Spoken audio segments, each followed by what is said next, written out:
such as gender-based violence, child marriage, and exclusion. I would like to introduce my panel here. We have with us Khushbakht Alina, who is a youth leader from a district, Lower Dir, in Khyber Pakhtunkhwa province. We have Rai Awais. Awais is again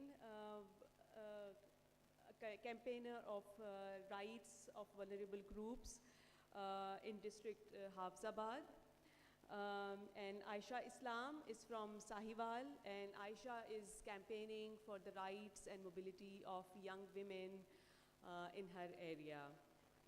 हम आप सबको panel में खुश आमदीद कहते हैं. So we'll move on to the first question of the discussion. Khushbakht, you know, we barely have young people in policy making or in public institutions. आपके ख्याल में किस तरह से young लोग policy making में या public institutions में या government के साथ interaction में एक creative role play कर सकते हैं?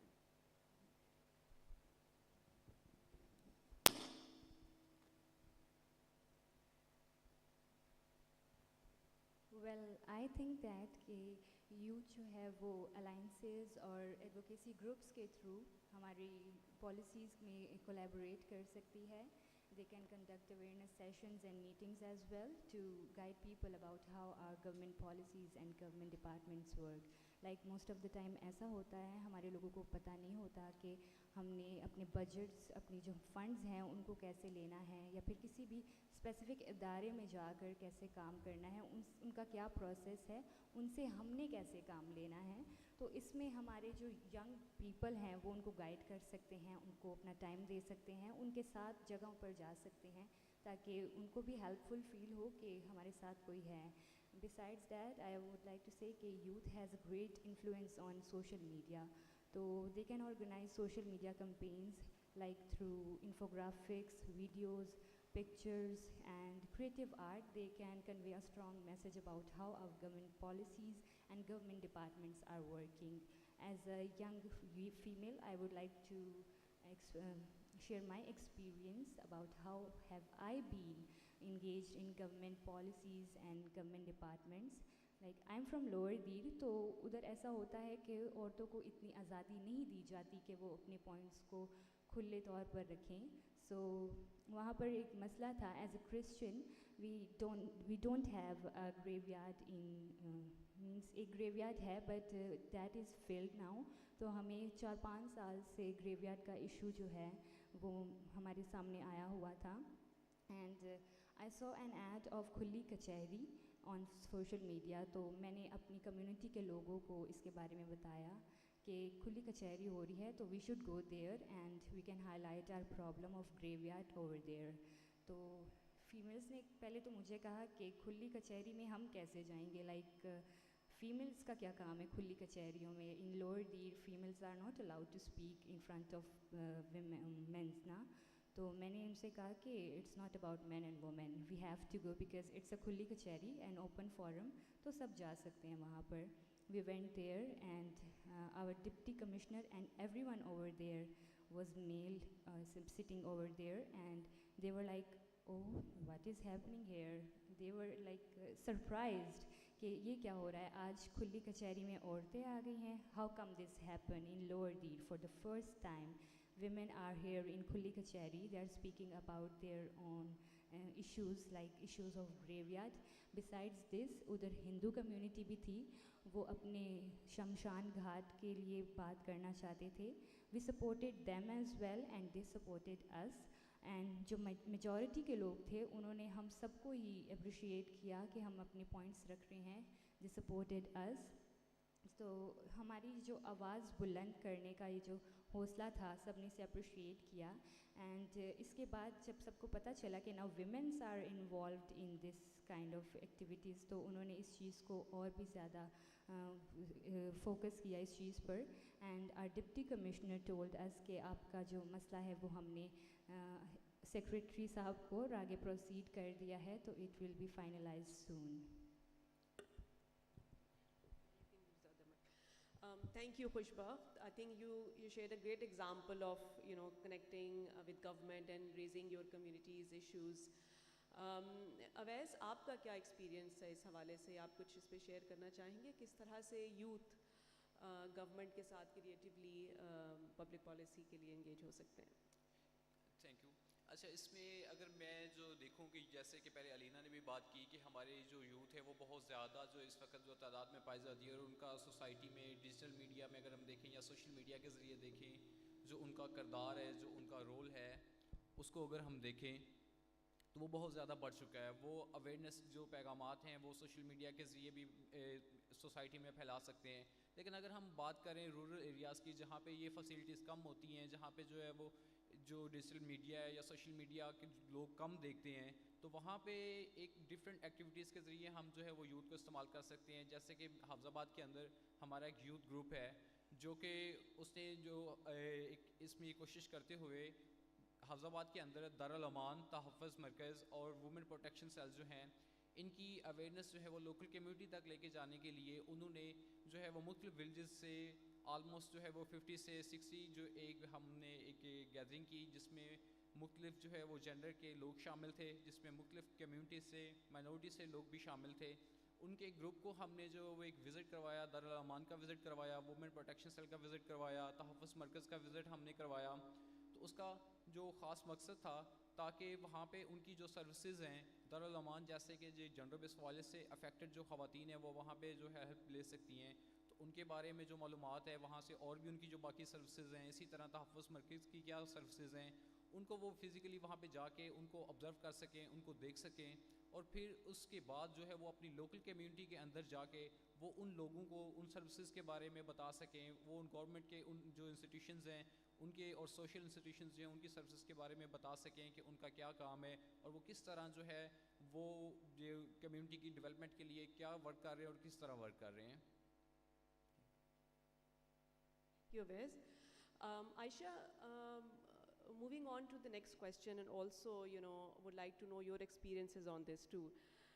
कि किस तरह से, women from different groups, for example, women, with disabilities, women from religious minorities, women living in underprivileged areas, how their integration could be enhanced in our society. कैसे हम उनको, encourage कर सकते हैं कि वो उनकी इंटीग्रेशन सोशल सेटअप में, सोसाइटी में वो ज़्यादा हो.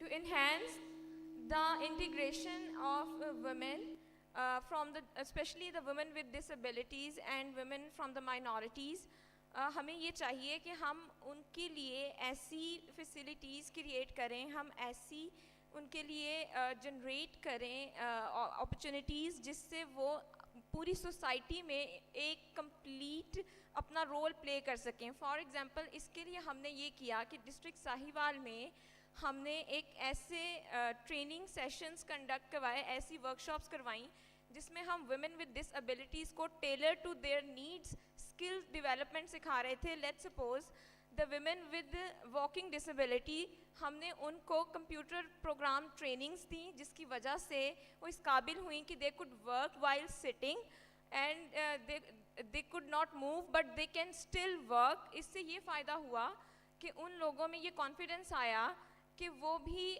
खुद कुछ कर सकती हैं, वो किसी की मोहताज नहीं है, वो एक इंडिपेंडेंट ह्यूमन बीइंग है. और उनकी जो कम्युनिटी थी, जो उनकी फैमिली थी, उन्होंने भी उनको सपोर्ट किया, एम्पावर किया, इनकरेज किया. इस तरह उन्होंने माशरे में, हमारी सोसाइटी में अपना कंप्लीट रोल प्ले किया. सो इसी तरह हम डिफरेंट ऐसे इनिशिएटिव्स लेते हैं और लेते रहेंगे जिससे उनकी जो स्पेसिफिक नीड्स हैं अकॉर्डिंग टू दैट हम टेलर करके ऐसी इनिशिएटिव्स करें जिससे ग्रास रूट लेवल पे चेंज आए. Thank you. Thank you. You, all three of you are, change makers, in your respective areas. And जिस तरह के experiences आपने share किए हैं, जिस तरह के experiences, initiatives आपने steer किए हैं, I think these are wonderful examples of promoting social inclusion and promoting women's inclusion in different areas. Awais and Alina, खुशबख्त, आपसे भी मैं जानना चाहूँगी कि and Awais, specifically you, being a male ally, the theme of this festival is friendship, So, and I was talking to you earlier, and you were saying you see yourself as a, ally of, for women's rights and for girls' rights. And you are a strong campaigner, of women's inclusion. आप कैसे देखते हैं कि किस तरह से औरतों की इंक्लूजन हम बेहतर कर सकते हैं या इंटीग्रेशन सोसाइटी में बेहतर कर सकते हैं? अच्छा, इसमें मेरे लिए वाकई एक बहुत प्राउड की बात है कि एज अ मेल जो है मैं आज एक ऐसा फेस्टिवल जो है वो सेलिब्रेट कर रहा हूँ जो वुमेन ऑफ वर्ल्ड के नाम से फेस्टिवल है। तो अगर आज मैं यहाँ पे मौजूद हूँ एक मेल कम्युनिटी से होने के बावजूद मैं ये इवेंट सेलिब्रेट कर रहा हूँ, तो इसी तरह मेरे जैसे और भी बहुत से हो सकते हैं। इसी तरह मेरे जैसे और भी बहुत से कम्युनिटी के अंदर वर्क करने वाले लोग हो सकते हैं जो कि इस चीज़ के ऊपर बिलीव रखते हैं और इसके लिए कोशिश भी कर रहे हैं और इसको कामयाब बनाने की भी कोशिश कर रहे हैं। अगर हम देखें तो हमारे जो है वो हफ्ज़ाबाद के एरिया के अंदर वहाँ पे जो है हमने एक जो वर्क किया इस हवाले से कि इनको कैसे वुमेन इंक्लूजन को जो है वो कैसे बढ़ाया जा सकता है। इस चीज़ के लिए हमने वहाँ पे अपॉर्चुनिटीज़ जो क्रिएट करने की थोड़ी सी कोशिश की। उसमें ये था कि हमने वहाँ पे जो है वो 24 गवर्नमेंट जो सोशल इंस्टीट्यूशंस हैं उनके साथ मिलकर 24 हमने लर्निंग सेंटर वहाँ पे डेवलप किए, जिसमें वोकेशनल सेंटर और जो है लिटरेसी सेंटर्स हैं, जिनके ऊपर जस्ट फीमेल जो हैं वो टीचर्स हैं वहाँ पे और जो लर्नर्स हैं वो भी फीमेल हैं। तो ऑलमोस्ट हमारे पास वहाँ पे 600 से 700 फीमेल्स जो हैं वो उन सेंटर्स का पार्ट हैं, जिनमें जो कुछ टीचर्स हैं और कुछ जो है वो उस चीज़ से जो वोकेशनल सेंटर से जो है वो स्किल्स हासिल कर रही हैं, लर्निंग सेंटर से जो लिटरेसी के ऊपर जो है उनको एजुकेशन दी जा रही है। तो ये जो है अगर हम बात करें कि वुमेन इंक्लूजन की कि वो हम उसको सोसाइटी में कैसे बढ़ा कैसे सकते हैं, कौन से हम ऐसे स्टेप्स ले सकते हैं, तो उसमें सबसे पहले है कि हमें उन्हें जो है वो एम्पावर करना पड़ेगा। हमें एम्पावर हम कैसे कर सकते हैं, उन्हें एजुकेशन दे के, उन्हें जो है वो घर से निकलने का जो है हम बाहर निकलने का राइट दे के उनको उनके राइट्स की अवेयरनेस दे के ही हम उनको जो है एम्पावर कर सकते हैं। Thank you. Thank you Awais ji. Khushbakht, आप कुछ कहना चाह रही हैं?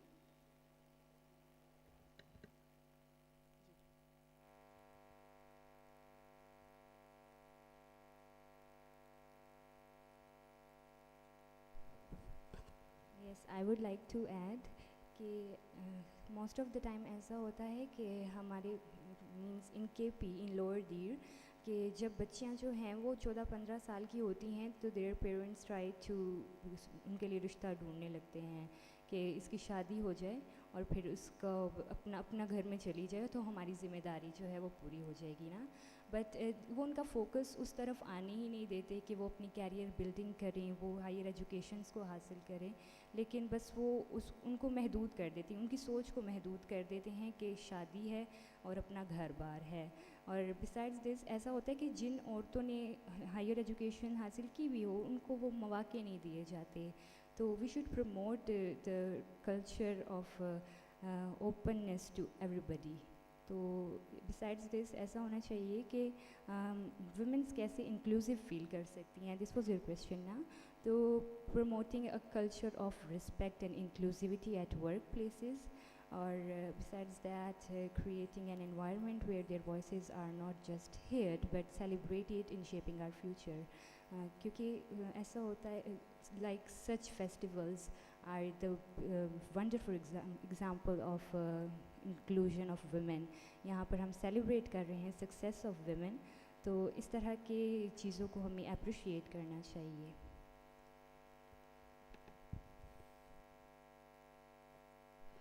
Thank you.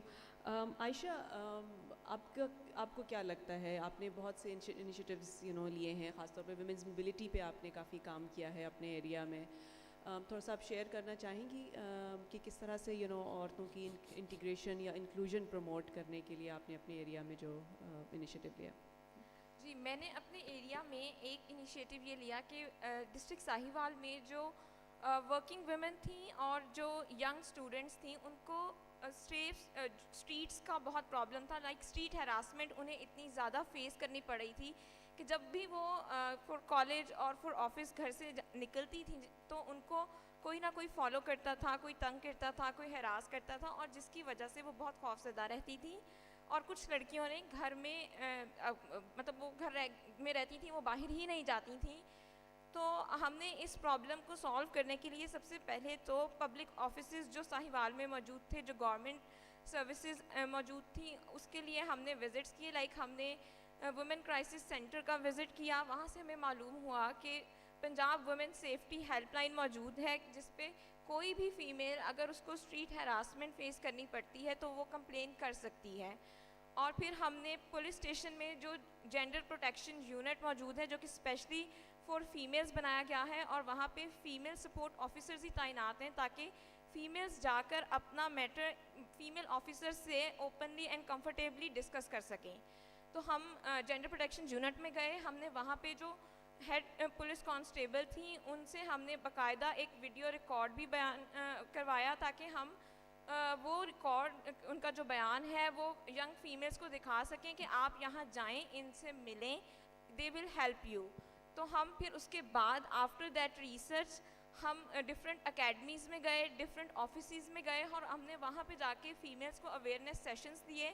हमने उनको वो हेल्पलाइंस बताई। हमने उन्हें बताया कि आप अपने फ़ोन में वुमेन सेफ्टी ऐप भी डाउनलोड कीजिए, और जब भी आपको किसी तरह की स्ट्रीट हरासमेंट या वर्क प्लेस हरासमेंट का सामना हो तो इमीडिएटली उसको रिपोर्ट कीजिए and the officials will help you.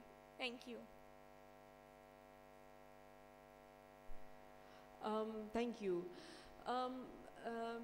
So, Awais, Aisha, and Khushbakht, when we talk about women's rights and women's inclusion or social inclusion, we often mention, issues or barriers faced by women. Gender-based violence है, और कुछ issues या कुछ barriers का आप तीनों ने उसको mention किया है. And when we talk about women from different segments or different sections of societies, for example, women with disabilities, women from religious minorities, even transgender persons, how do you think, or what barrier do you think needs to be removed to promote their inclusion? So for example, if you can say what could be the top 3 barriers that you would think, or top 2 barriers, top 2 problems or issues that we need to address as society ताकि उनकी inclusion ज़्यादा हो सके in groups की. Khushbakht, I'll start with you. Well, देखें, we should see the person first, not the disability.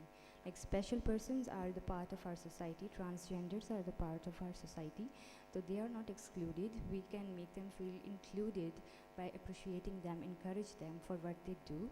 Like हमने in one of the projects of British Council, आवाज़ दो, हमने ऐसा सीखा है कि हम उसमें ट्रांसजेंडर्स के लिए काम करें, उनके अपनी राइट्स हैं, उनकी अपनी लाइफ है, तो उनको अपने काम उनको करने देना चाहिए जो वो करते हैं. लाइक हमारे माशरे में ऐसा होता है कि जब ट्रांसजेंडर बच्चा पैदा हो जाता है तो उसको घर से ही निकाल दिया जाता है. तो this behaviour should be condemn, क्योंकि बच्चा है और जब वो बाहर जाता है तो बहुत ज़्यादा नेगेटिव चीज़ों में इन्वॉल्व हो जाता है.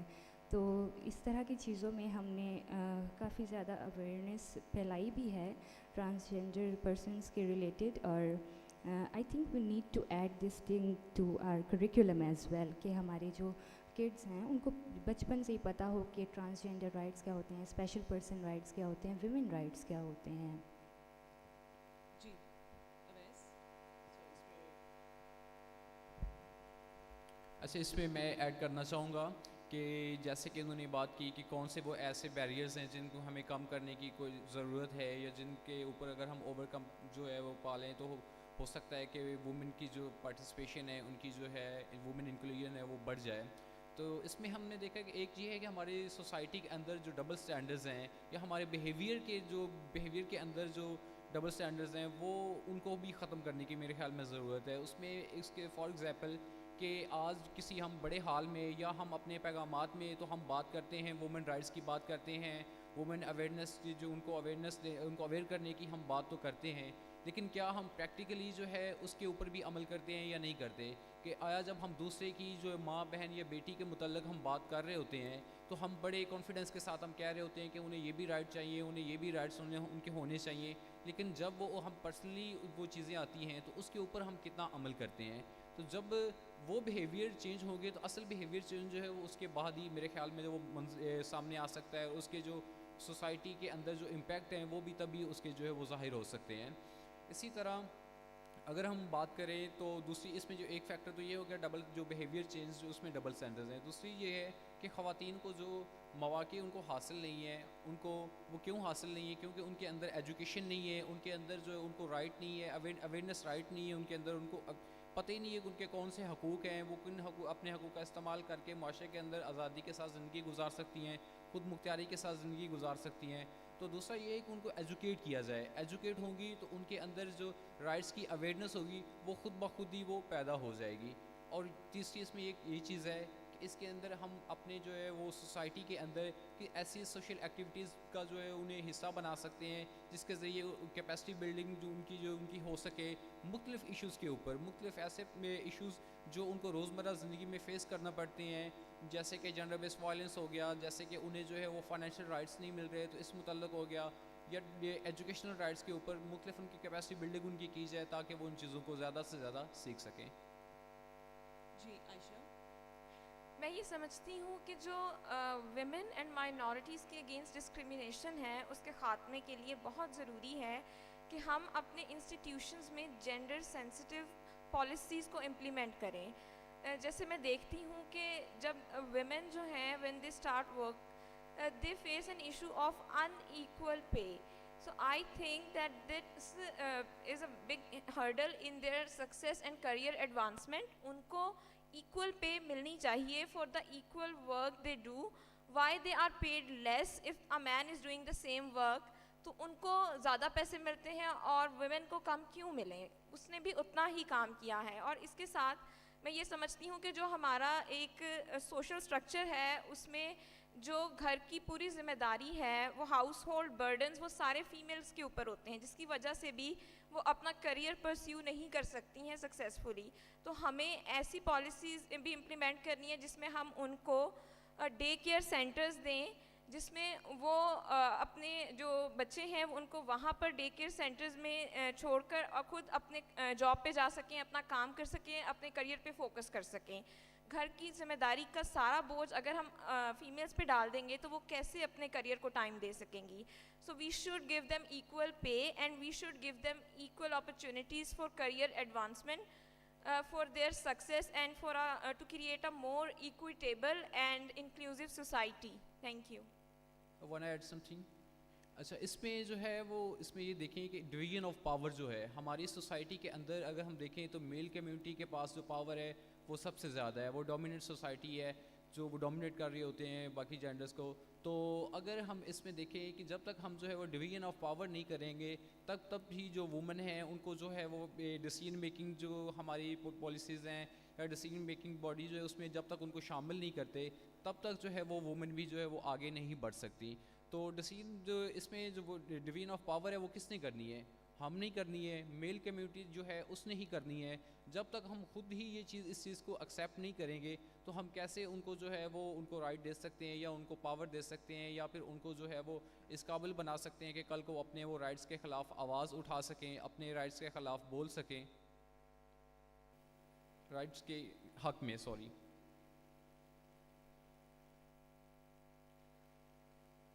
नो आयशा ने बात की थी कि अक्सर हमारे मर्द हजरात को लोग ज़्यादा पेमेंट्स करते हैं और औरतों को कम करते हैं। तो इसकी एक ज़बरदस्त एग्जांपल आई थी कि जैसे टेलर्स होते हैं, औरतें प्रेफर टेलर्स को ही करती हैं और ज़्यादा पैसे भी टेलर्स को ही देती हैं, जबकि जो घरों में औरतें काम करती हैं उनके साथ ज़्यादा कॉम्प्रोमाइज़ कर लेती हैं कि चलो आप इतने कम करो, आप कम पैसे लो हमसे।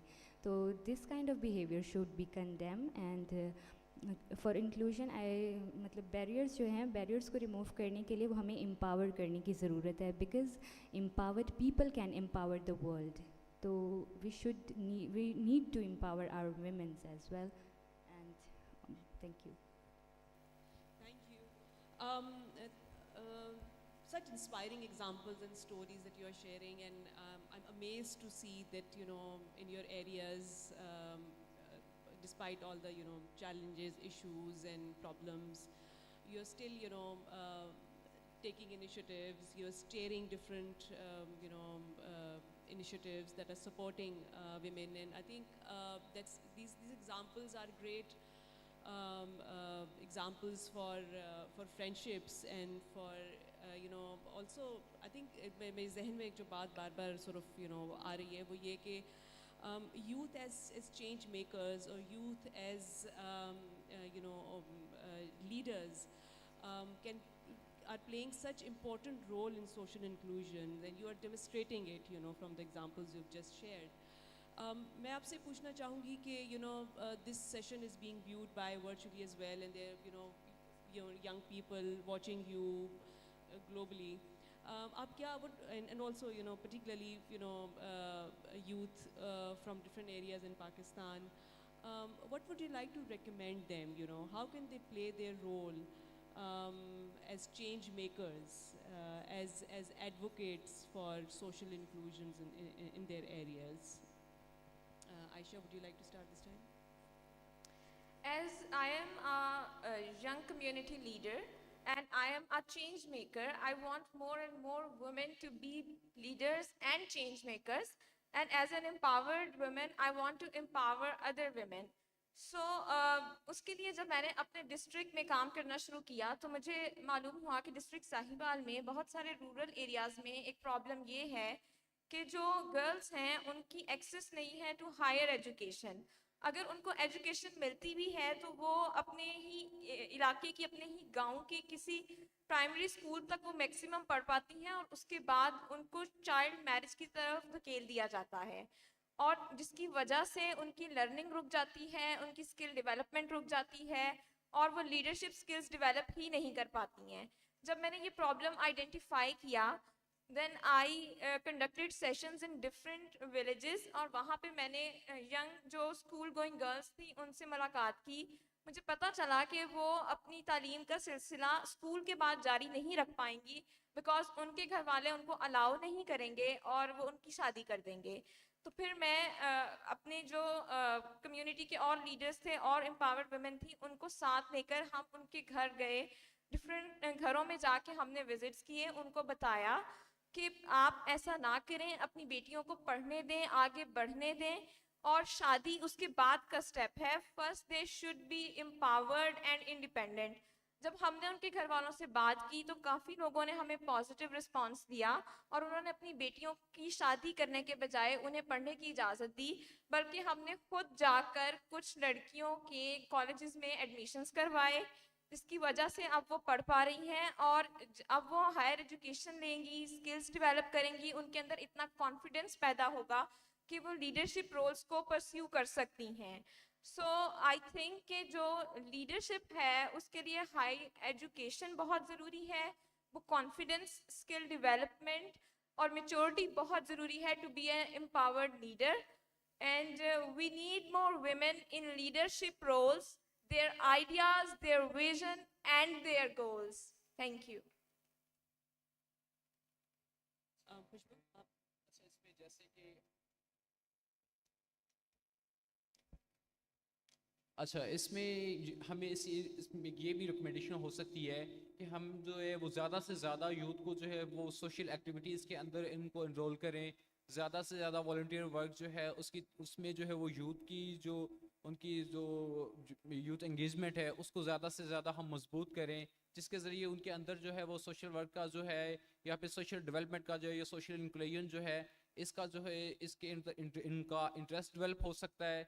इसी जैसे कि हम अगर आवाज़ दो प्रोग्राम में हमने देखा कि यूथ वॉल्टियर्स जो हैं उनको साथ हमने मिला के डिफरेंट जो है सोशल प्रोजेक्ट के ऊपर हमने काम किया, जिसमें उनकी बहुत ज़्यादा जो उनकी पार्टिसिपेशन थी और जो उसका इम्पैक्ट था सोसाइटी में ख़ास तौर पे वो बहुत ज़्यादा उसको अप्रिशिएट किया गया और उन्होंने बहुत ज़्यादा जो अपने अपने एरियाज़ में जो है वो चेंजिंग उसमें वो लेके आए.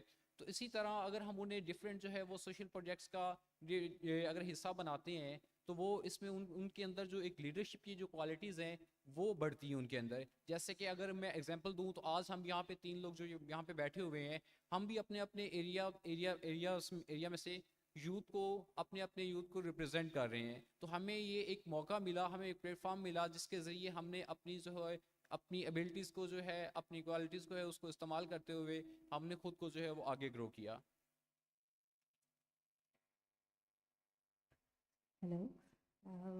यहाँ पर बात हो रही है कि हम यूथ को कैसे एम्पावर कर सकते हैं ना, कि यू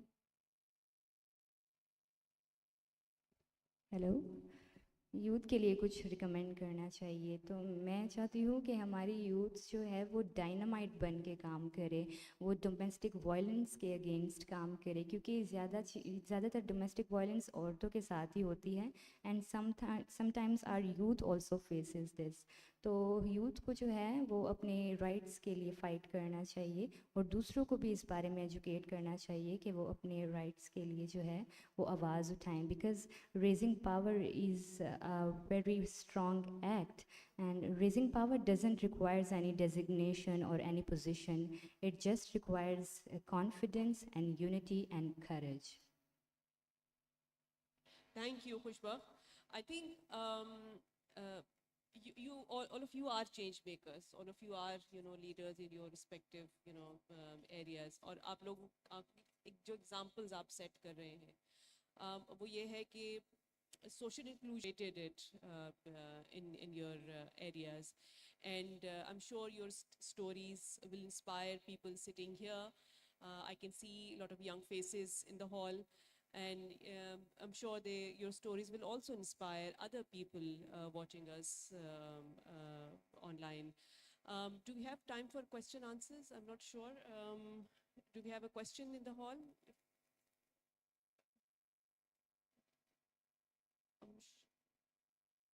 आप सवाल?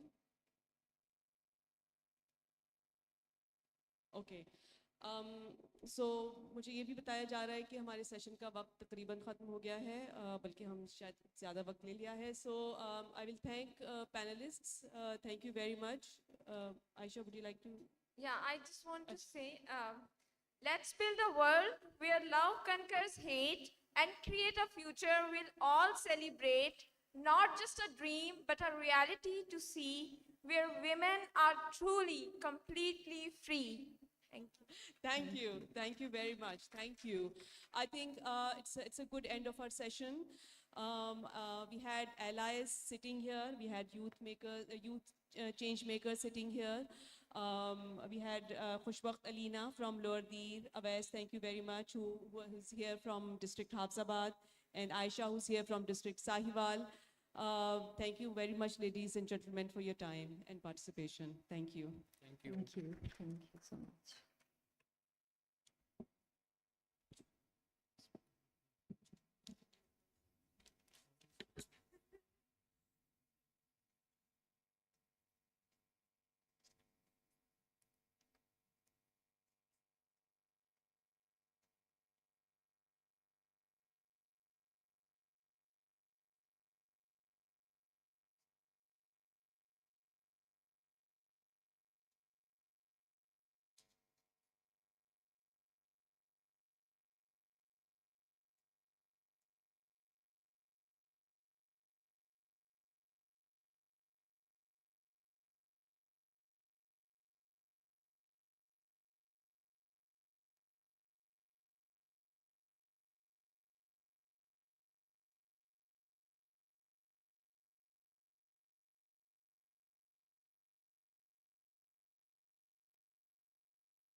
ओहो, अकेले अकेले कहाँ? थोड़ी हमें भी लिफ्ट करा दो। यार, ये आप लोग क्या कर रहे हो? अच्छे खासे पढ़े लिखे लगते हो। अकेली लड़कियों को देखकर जुमले कसना, सीटी बजाना, ऐसी हरकतें आपको जेब नहीं देती हैं। खवातीन को घर से बाहर महफूज माहौल फराहम करना हमारा फर्ज है। बदलो अपनी सोच को, सबके लिए आवाज दो। बस्ती बस्ती नगरी नगरी एक हो के आवाज दो।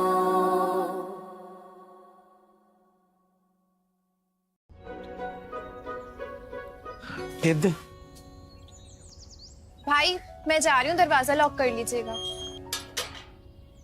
यार वैसे मैंने देखा है कि तुम्हारी बहन रोजाना मोहल्ले के बस स्टॉप पे खड़ी होती है। मोहल्ले की लड़कियां इतना बाहर निकले अच्छा थोड़ी लगता। बेहतर होगा कि अपनी बहन को समझा या उसे रोक दे। मैं क्यों रोकूं उसे? उससे ये इख्तियार हासिल है कि ये फैसला वो खुद करे। देख भाई, हमें सोच बदलने की जरूरत है, लड़कियों को रोकने की नहीं। बल्ब ऑन कर।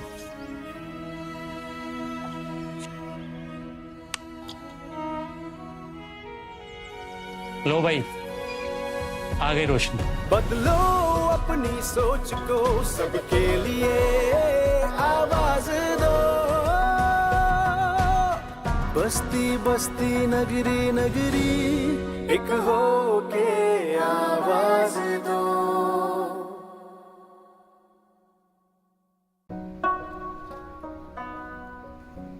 ला भाई, पाना लिया। उस्ताद जी, हाँ, सुना है कल रात को मोहल्ले में क्या हुआ? तुम्हें पता है मैं इन बातों में नहीं पड़ता। खैर क्या हुआ? कोई खास बात हुई? अरे गजब हो गया उस्ताद जी, गजब हो गया। इजाज के गुस्से ने तो हद कर दी। बीवी पे हाथ उठा दिया उसने। बीवी को रोब में रखने का तो यही एक तरीका है। मैंने भी अपनी बीवी को समझा दिया है। सीख जाओ बेगम, वरना मैं भी बहुत बुरी तरह पेश आऊंगा। सठिया गए हो क्या? बीवी पर हाथ उठाना बहादुरी नहीं, बुज़दिली है। और पुरएतमाद मर्द हाथों से नहीं बोलते। बीवी तो हम सफर होती है यार। मैंने तो आज तक अपनी बीवी पे हाथ नहीं उठाया, और ना कभी उठाऊंगा। कभी सोचा इससे बच्चों पे क्या असर पड़ेगा? मेरी बात पे गौर करना। जाओ जरा सेल्फ मारो। बदलो अपनी सोच को, सबके लिए आवाज दो। बस्ती बस्ती नगरी नगरी एक हो के आवाज दो।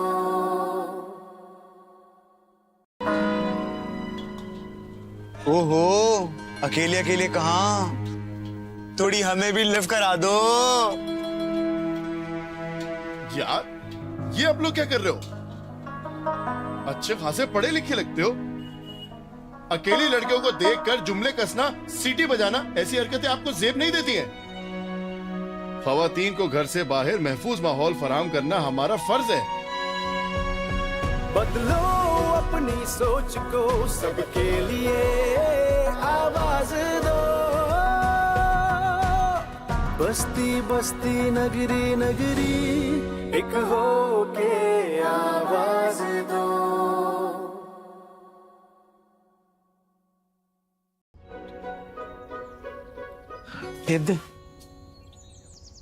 भाई मैं जा रही हूँ, दरवाजा लॉक कर लीजिएगा।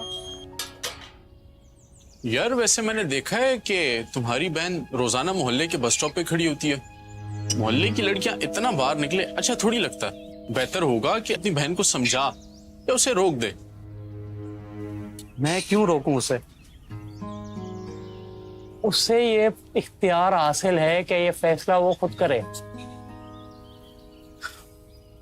देख भाई, हमें सोच बदलने की जरूरत है, लड़कियों को रोकने की नहीं। बल्ब ऑन कर।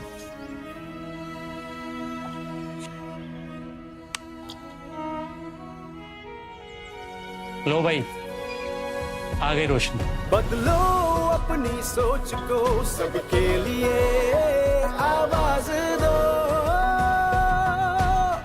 बस्ती बस्ती नगरी नगरी एक हो के आवाज दो।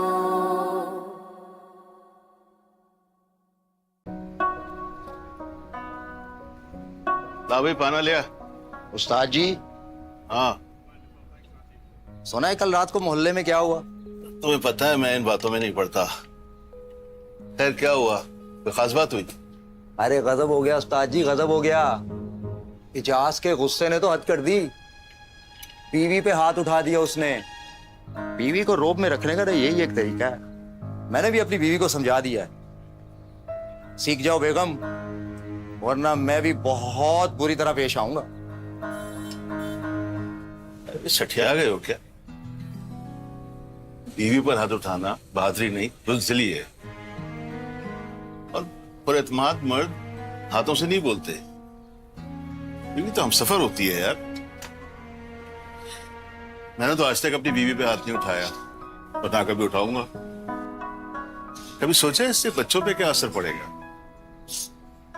मेरी बात पे गौर करना। जाओ सेल्फ मारो। बदलो अपनी सोच को, सबके लिए आवाज दो।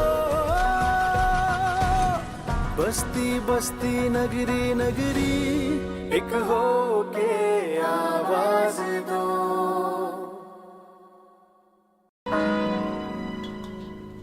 ओहो, अकेले अकेले कहाँ?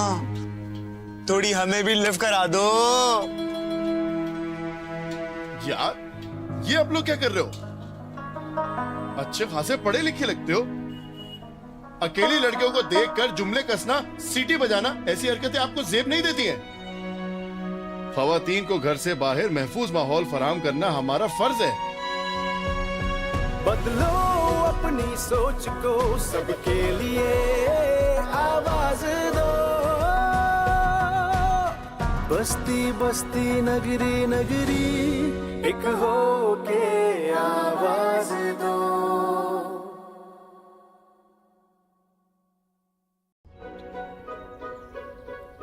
दे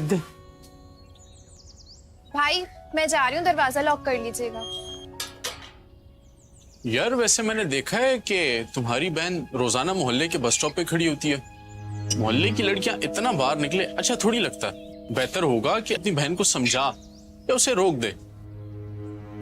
मैं क्यों रोकूं उसे?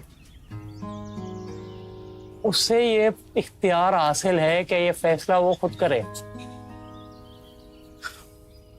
देख भाई, हमें सोच बदलने की जरूरत है, लड़कियों को रोकने की नहीं।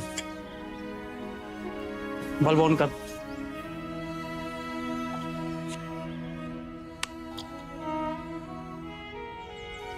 लो भाई, आ गई रोशनी। बदलो अपनी सोच को, सबके लिए आवाज दो। बस्ती बस्ती नगरी नगरी एक हो के आवाज दो।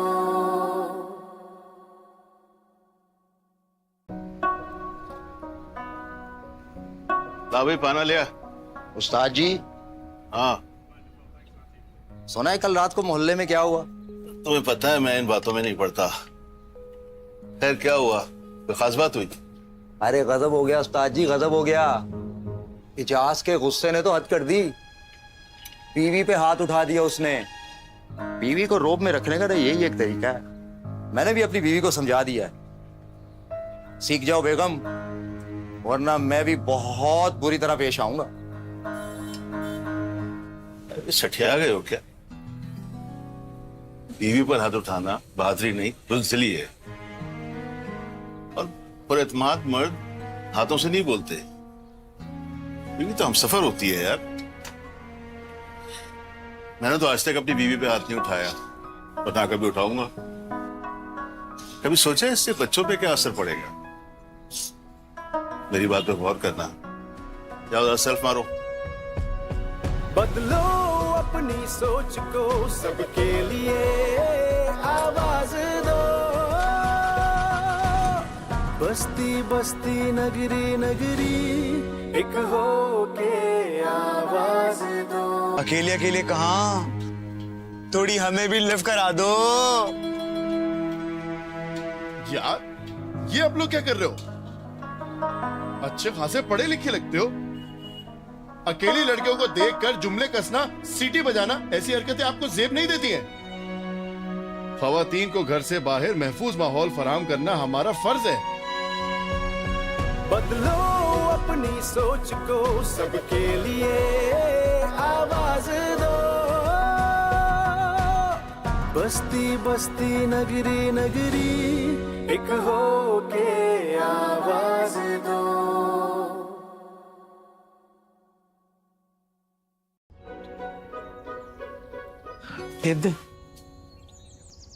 भाई मैं जा रही हूँ, दरवाजा लॉक कर लीजिएगा। यार वैसे मैंने देखा है कि तुम्हारी बहन रोजाना मोहल्ले के बस स्टॉप पे खड़ी होती है। मोहल्ले की लड़कियां इतना बाहर निकले अच्छा थोड़ी लगता है। बेहतर होगा कि अपनी बहन को समझा या उसे रोक दे। मैं क्यों रोकूं उसे? उससे ये इख्तियार हासिल है कि ये फैसला वो खुद करे। देख भाई, हमें सोच बदलने की जरूरत है, लड़कियों को रोकने की नहीं। बल्ब ऑन कर।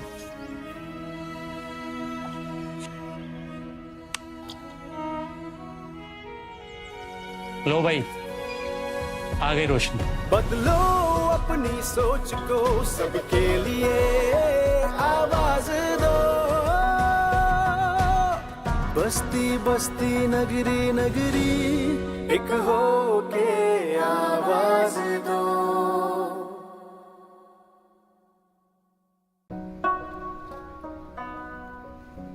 ला भाई पाना लिया। उस्ताद जी, हाँ सुना है कल रात को मोहल्ले में क्या हुआ? तुम्हें पता है मैं इन बातों में नहीं पड़ता। खैर क्या हुआ, कोई खास बात हुई? अरे गजब हो गया उस्ताद जी, गजब हो गया। इजाज के गुस्से ने तो हद कर दी। बीवी पे हाथ उठा दिया उसने। बीवी को रोब में रखने का तो यही एक तरीका है।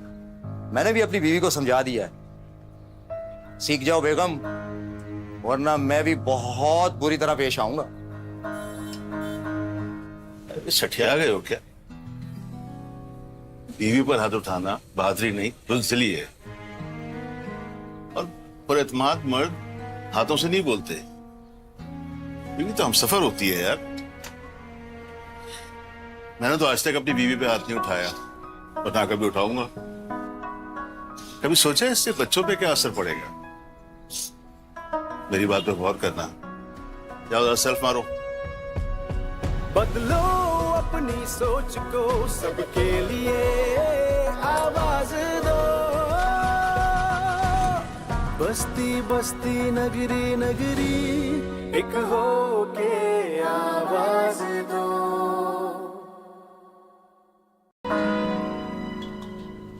ओहो, अकेले अकेले कहाँ, थोड़ी हमें भी लिफ्ट करा दो। यार ये आप लोग क्या कर रहे हो? अच्छे खासे पढ़े लिखे लगते हो। अकेली लड़कियों को देखकर जुमले कसना, सीटी बजाना, ऐसी हरकतें आपको जेब नहीं देती हैं। खवातीन को घर से बाहर महफूज माहौल फराहम करना हमारा फर्ज है। बदलो अपनी सोच को, सबके लिए आवाज दो। बस्ती बस्ती नगरी नगरी एक हो के आवाज दो।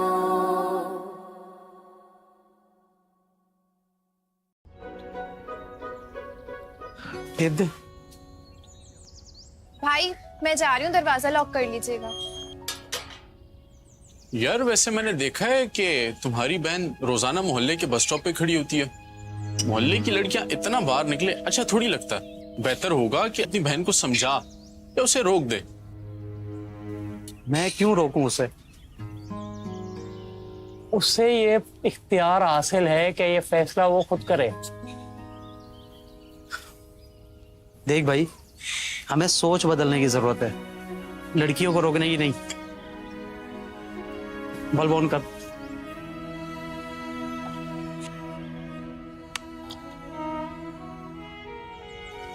लो भाई, आ गई रोशनी। बदलो अपनी सोच को, सबके लिए आवाज दो।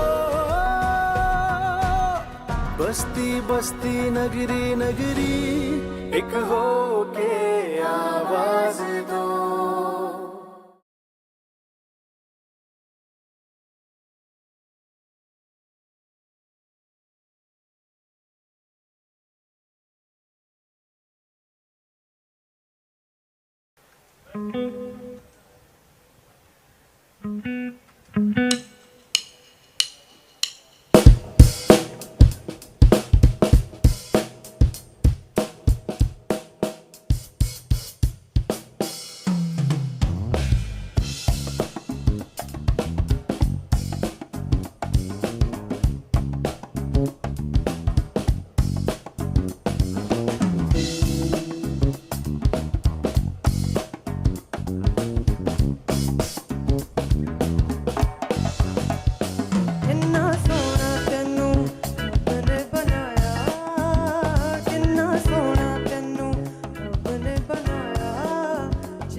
Beautiful event. I've already met some amazing people.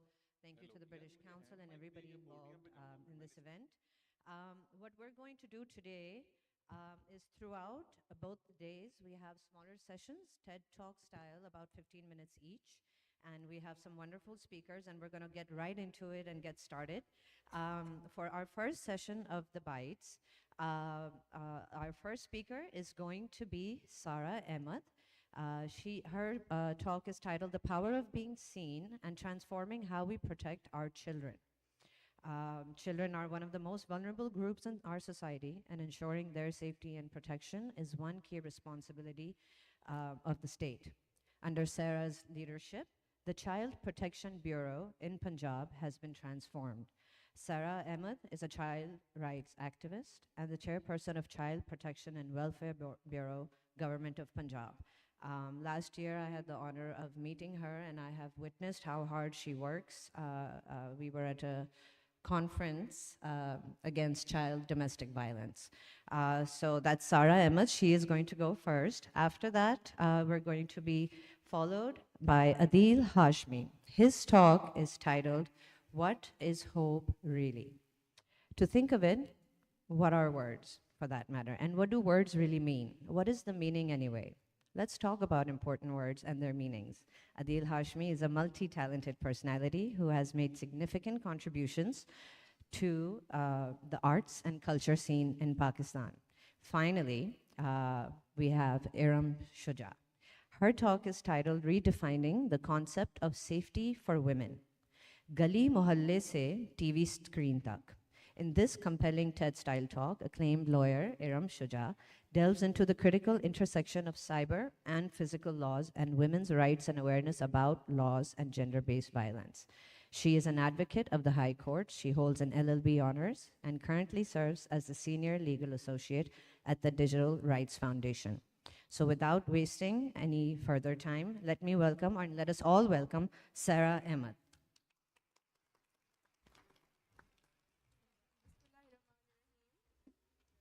Bismillahirrahmanirrahim.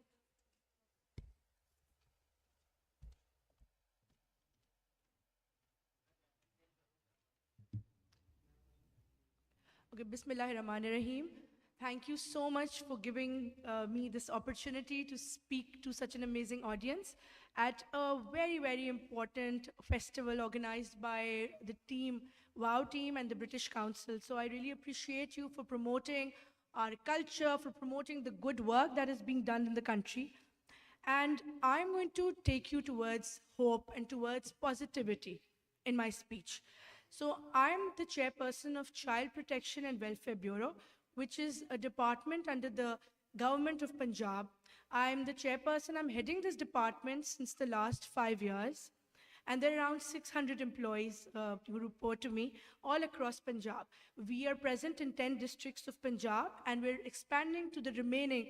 So we'll be present all across Punjab, inshallah, by the end of next year. And now, what do we do?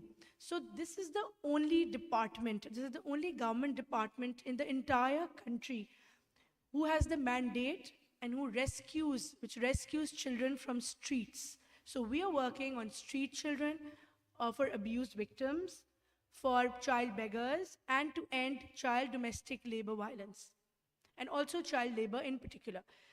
So we have currently, in 1 year, rescued more than 7,000 children. That's an average. So these children included, so these were child beggars, abuse victims, like sexual abuse, and also missing children, also abandoned infants. People, you will be surprised that people leave their innocent infants, newborn babies outside our gates on the street, on the roads. And sometimes when we open the gate, there's a baby lying on the road. And then we rescue that child, and then we get them adopted to suitable families. I had the honor of representing Pakistan at the United Nations General Assembly. There was a conference on child rights, and there I represented Pakistan last year. I've also been awarded a Tamgha Imtiaz by the government of Pakistan last year. So, and why was I awarded all this? Because of my work, of course. Because we are actually rehabilitating these abuse victims. In the last 5 years, we rehabilitated, rescued, and transformed lives of more than 5,000 abuse victims from Punjab. So this was the data. Now, when I joined the bureau, right, the Child Protection Bureau, I noticed that we have our own schools in the bureau, we have our own court, judge. We're providing basic education, food, shelter to all these kids. So right now we have more than 1,200 children living with me. So they call me their mother, by the way. They call me mama. So I'm the mother of these children. So I thought we're doing all this, but I thought this was not enough. Just basic education is not enough to make a girl or a child independent or self-sufficient. So I was looking for the missing link. And then I recognized and realized that we're not empowering these children. Just education is not enough. So the biggest initiative that I took was of empowerment of these children, especially girls. So because this is focusing on women of the world, so I will just focus my talk towards girls. So what I did was that we tried to empower our girls by sending them to restaurants and learning skills. Now, after all, then we taught them nursing skills, we taught them stitching skills. Then I opened IT labs all across Punjab in my bureaus to teach them how to use computers, because the world is really tech savvy now. As a result, my girls have opened their own bake shop, and these are girls who are orphans and who had nowhere to go to. They have their own bake shop. They're selling online. We taught them candle making as well. They're selling candles. They have a stall established right outside, and they're part of your festival as well. I would request you to visit the stall. It's called the Giving Nest. It's by that name. Also, 4 of our girls have become nurses. They're working in hospitals, and they're earning pretty well. Some of them have been employed by our own bureau, so they're government servants. So this actually, I feel, is meaningful work. Just performing our duty, no. We need to think out of the box and do something to transform lives of girls, to empower them, to make them self-sufficient, so that as we found them on the streets when they were begging, they shouldn't be sent away from the bureau and again found on the streets. They should be empowered so that they don't have to request anybody for anything, they don't have to beg anybody. So this is the biggest, I feel, initiative that I've taken as a chairperson. Also, I would mention the story of Rizwana. You know the Rizwana, the torture case, the girl who was brutally beaten up by a sitting judge's wife. So we rescued that girl. We got the culprit arrested. I will not go towards the negative side. I will move on towards what we are doing for her. I saw her, I met her a year ago, and she was on deathbed. I honestly felt that she would not survive because the injuries that were inflicted upon her, and I met her, I spoke to her, I thought we'll lose her. But Alhamdulillah, it's a miracle of God that Rizwana is okay now. She has recovered. She's thriving, mashallah. She is with us in the Child Protection Bureau. She is going to our school, and she says she wants to be a chef when she grows up. So we have, we have connected her with our bake shop. Our manager is sitting here. She takes care of her. So this is just one example, but there's so many other girls who are coming from different backgrounds, who were brutally tortured, sexually abused, and were part of deep trauma. And we're also providing psychological counseling to these girls.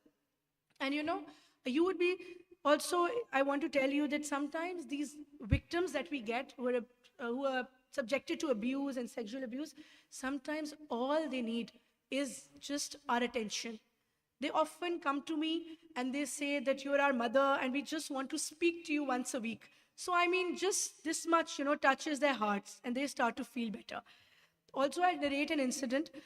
So once I invited 10 girls to my room and I wanted to just conduct an art activity to see about what they think about life and what they're going through.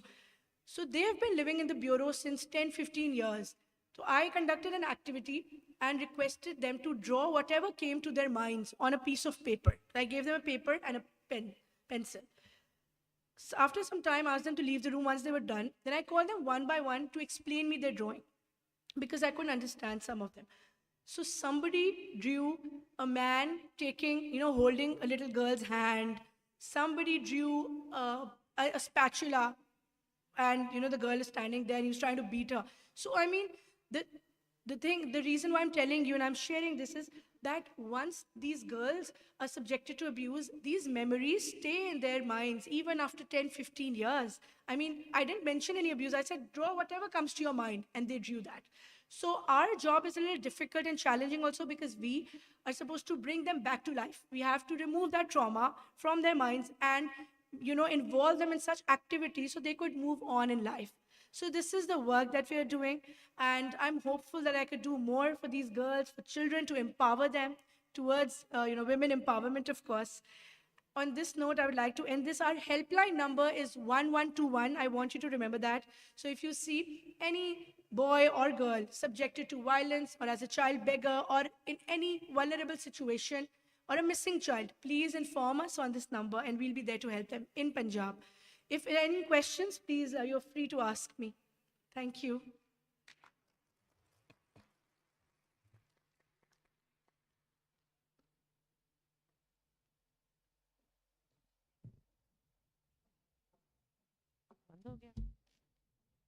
Hello. Sorry. Thank you so much, Sarah. I had the honor of being with you last year, and we visited Rizwana together with Nadia and Sarwat. We were here for the conference, so I have seen firsthand all the beautiful work that you're doing, and it is not easy what you do. So on behalf of everybody, I would like to thank you for the difficult job that you have. With that, I also want to thank our sign language reps here today with us. This is also very hard what they're doing. So please, a round of applause for the PSL Society for having their people with us so we can facilitate everybody. Okay, with that, I'm going to call upon Adil Hashmi to come up and give us his talk.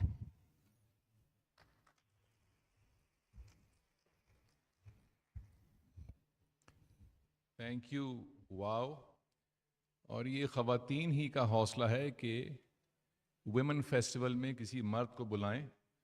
आप यकीन जानिए अगर ये माओ होता man of the world हम किसी औरत को ना बुलाते फेस्टिवल में। So well done women and thank you for having man.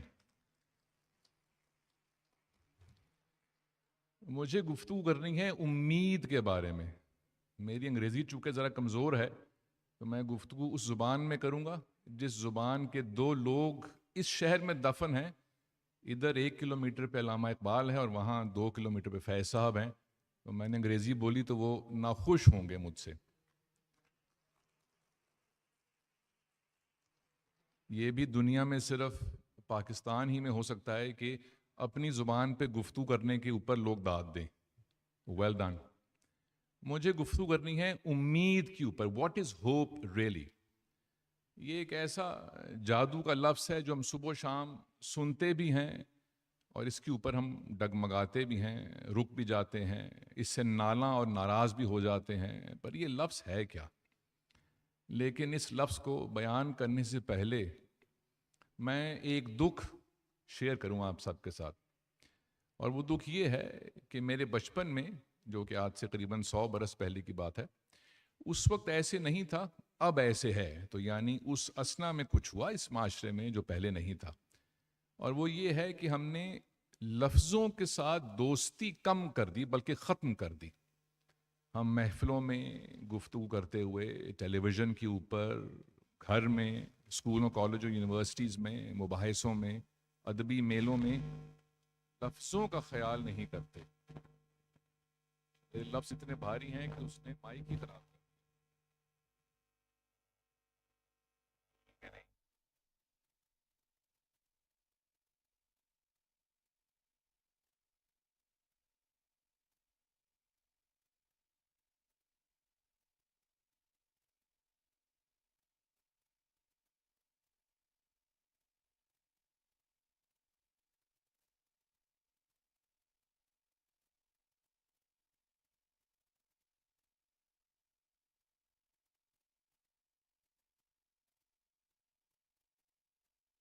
कि ये क्या बला है जिसको हम लफ्ज़ कहते हैं, ये है क्या चीज़?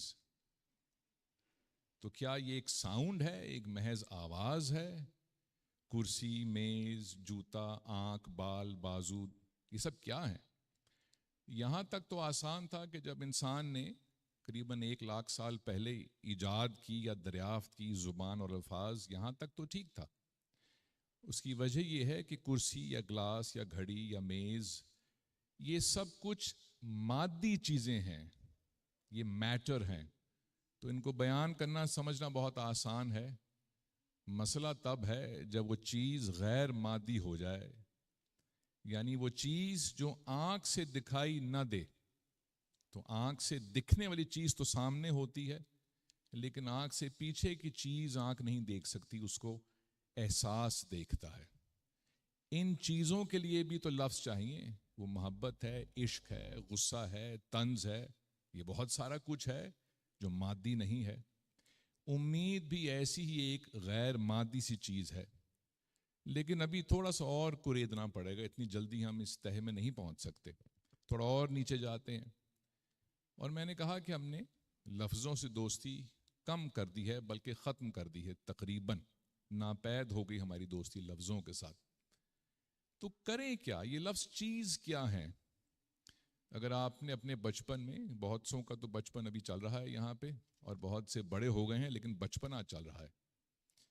अगर आपने बचपन में दास्तान अमीर हमज़ा या क़ज़्ज़ाक़ों की कहानी या तिलिस्म होश रुबा या सौदागरों की कहानियाँ नहीं पढ़ी, तो आपने एक तो बचपन ज़ाया किया अपना।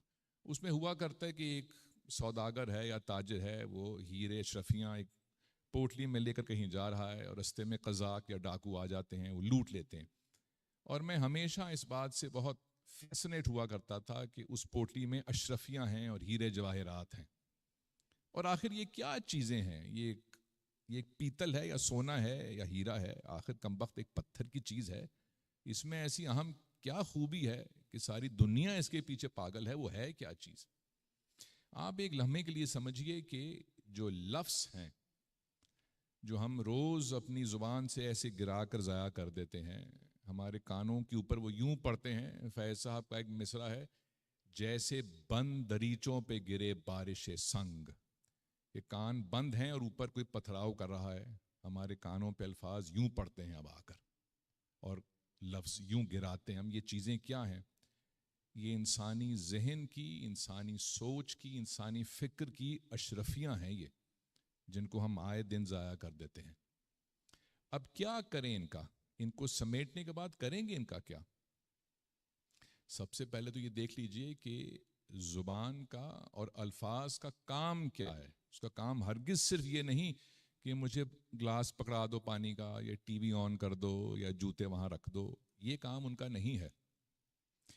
ज़ुबान और अल्फाज का काम ये है कि जो एहसास, जो तसव्वुर, जो फ़िक्र आपके अंदर है, ज़ुबान उनको तश्कील करके मुजस्सम हालत में बाहर ले आती है किसी और के देखने के लिए। जो क्रिएटिविटी, जो आइडिया, जो खौफ, जो तंज आपके जहन में है, वो ऐसे एक स्कल्पचर बन के बाहर आ जाता है फॉर ऑल टू सी। ये काम है लफ्ज़ों का। अगर लफ्ज़ कम हो या उनका इस्तेमाल ना आता हो तो फिर वो होता है जो मेरे बहुत सारे स्टूडेंट्स मुझसे कहते हैं, you mean until you tell me what you mean। सो पहला काम तो ये करें कि इन लफ्ज़ों के साथ दोस्ती करें। ये आपके सबसे अहम दोस्त हैं। और जो इंसान ने दुनिया पे कब्ज़ा किया, और कब्ज़े से मुराद इंसान, मैं उसको एज होमो सेपियंस कह रहा हूँ, एज ए स्पीशीज़ कह रहा हूँ। दुनिया में किसी स्पीशीज़ ने वो कुछ नहीं किया जो हमने किया। मैंने और आपने नहीं, हमारी स्पीशीज़ ने। और बहुत सारा कुछ अच्छा नहीं किया, वो एक अलग बहस है।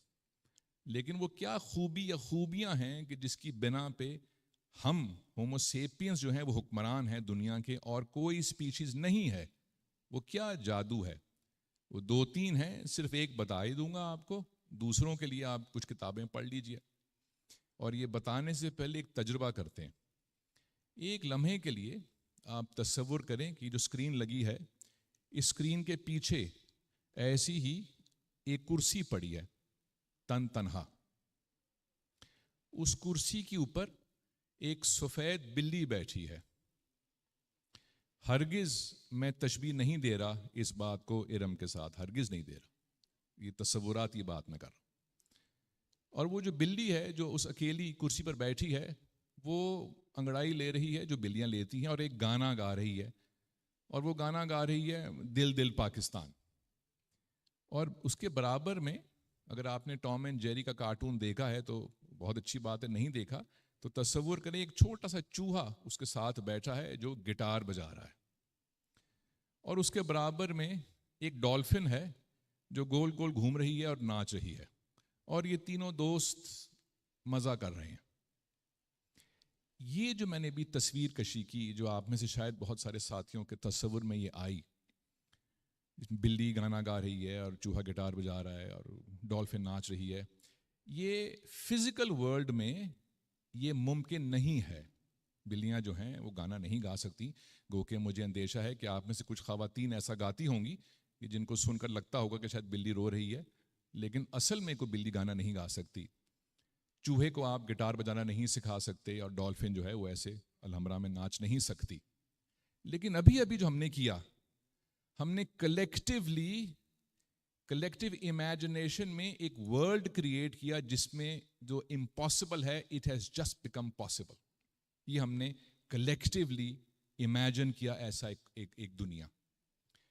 ये जो एक खूबी है इंसान की, अलावा और कुछ खूबियों के, ये अहम तरीन खूबी है जिसकी वजह से इंसान वहाँ तक पहुँच गया दुनिया में जहाँ पर वो है। And the word for this is imagination. Humans are able to imagine something. No other species, known to us at least, has been endowed with this piece of this ability where they can imagine something. ये सिर्फ इंसान ही कर सकते हैं, बहुत से तो वो भी नहीं कर सकते। मैंने इस तजुर्बे का जिक्र इसलिए किया कि जैसे ही आपने कुछ इमेजिन किया, कोई दुनिया इमेजिन की, तकरीबन आधा सफ़र उसको हासिल करने का पूरा हो गया, तकरीबन आधा सफ़र। So the absolute first step towards that world is imagining it. Hope जो है, ये वो फ्यूल है जो आपको इमेजिन किए हुए दुनिया की तरफ चलने के लिए उकसाती है। ये वो फ्यूल है। अब आप एक लम्हे के लिए तसव्वुर करें कि आप दिन भर में कितना वक्त और कितनी तवानाई ऐसे लोगों पे और ऐसे कामों पे और ऐसे मशागिल में ज़ाया करते हैं कि जो आपको एक तो वो दुनिया इमेजिन नहीं करने देते जो आप चाहते हैं कि इमेजिन की जाए, जो बेहतर दुनिया है, आपकी दुनिया है, कामयाबी की दुनिया है, अमन की दुनिया है, मोहब्बत की दुनिया है, बराबरी की दुनिया है। कौन कौन से वो लोग हैं या कौन से मशागिल हैं, कौन सी वो वेबसाइट्स हैं, कौन से वो मीडिया के लोग हैं, कौन से वो इंस्टाग्राम का काम है, कौन से वो नशे हैं, कि जो आपको आपकी वो सब तवानाई ले लेते हैं कि आप इमेजिन ही नहीं कर सकते वो चीज़ें। और फिर कुछ ऐसे लोग, कुछ ऐसे मशागिल, कुछ ऐसे काम हैं कि जब आपने वो इमेजिन की वो जगह, और अब आपको वो फ्यूल चाहिए कि हाँ करना चाहिए, मुझे आगे पढ़ना चाहिए, बढ़ना चाहिए, सीखना चाहिए, बड़े होना चाहिए। तो वो लोग भी हैं जो वो उम्मीद खींच लेते हैं और आगे रुकावटें खड़ी करते हैं और कहते हैं कि मत करो, नहीं हो सकता, मुश्किल है, नाकाम हो जाओगी, हार जाओगी, गिर जाओगी, चोट लग जाएगी, हमारे ख़ानदान में तो ये करता ही नहीं है, वगैरह वगैरह। मुझे नहीं पता आपके ख़ानदान में ऐसे लोग हैं, मेरे ख़ानदान में तो ऐसे लोग भरे हुए हैं। इनसे एक तो मिलना कम कर दें, बल्कि छोड़ ही दें। दूसरा काम ये करें कि उम्मीद को पकड़ लें। It is perhaps the first stepping stone towards a life that you want and you wish. अभी तो 5-7 मिनट ही हुए, मैं बात तो ख़त्म करता हूँ, लेकिन मकसद मेरा ये है कि अभी तो एक ही लफ्ज़ था जिसको हमने ऐसे खोला और देखें कैसे कैसे ख़जाने उस एक लफ्ज़ में से निकले। आप सोचिए, उर्दू में, अंग्रेज़ी में, फ़ारसी में, अरबी में और दीगर ज़ुबानों में कितने अल्फाज हैं और कितने उनमें ख़जाने दफन हैं। अभी तो आज एक ही ख़जाने का वक्त था। अगर खिलाफ तवक्को वाव ने मुझे आइंदा कभी बुलाया तो एक और लफ्ज़ पे गुफ्तगू करेंगे। आपकी तवज्जो का बहुत बहुत शुक्रिया and stay hopeful. God bless you.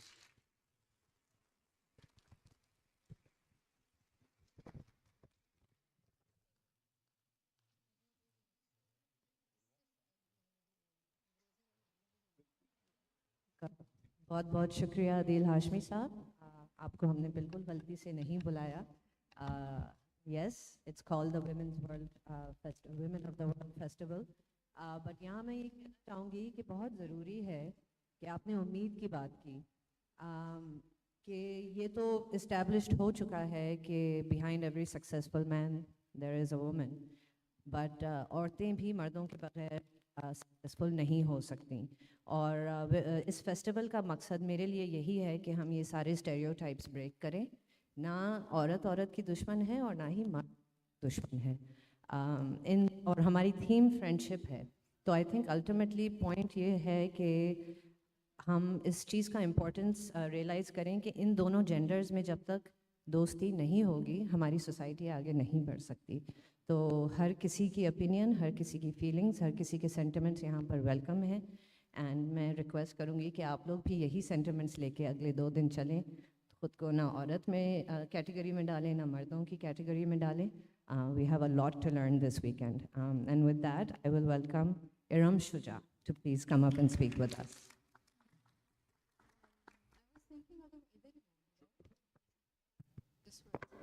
तो in case you want to sit, तो आप बैठ जाओ बेशक। The translator. Assalamu alaikum everyone. This is Iram, and again मेरे ख्याल से मेरी तरफ से तो एक amalgamated ही होगा form of me trying to convey what I want to say today. अंग्रेज़ी में भी, उर्दू में भी, and I hope जो deliver करना चाह रही हूँ या बताना चाह रही हूँ it makes sense. And of course any questions, queries, do feel free to get in touch again.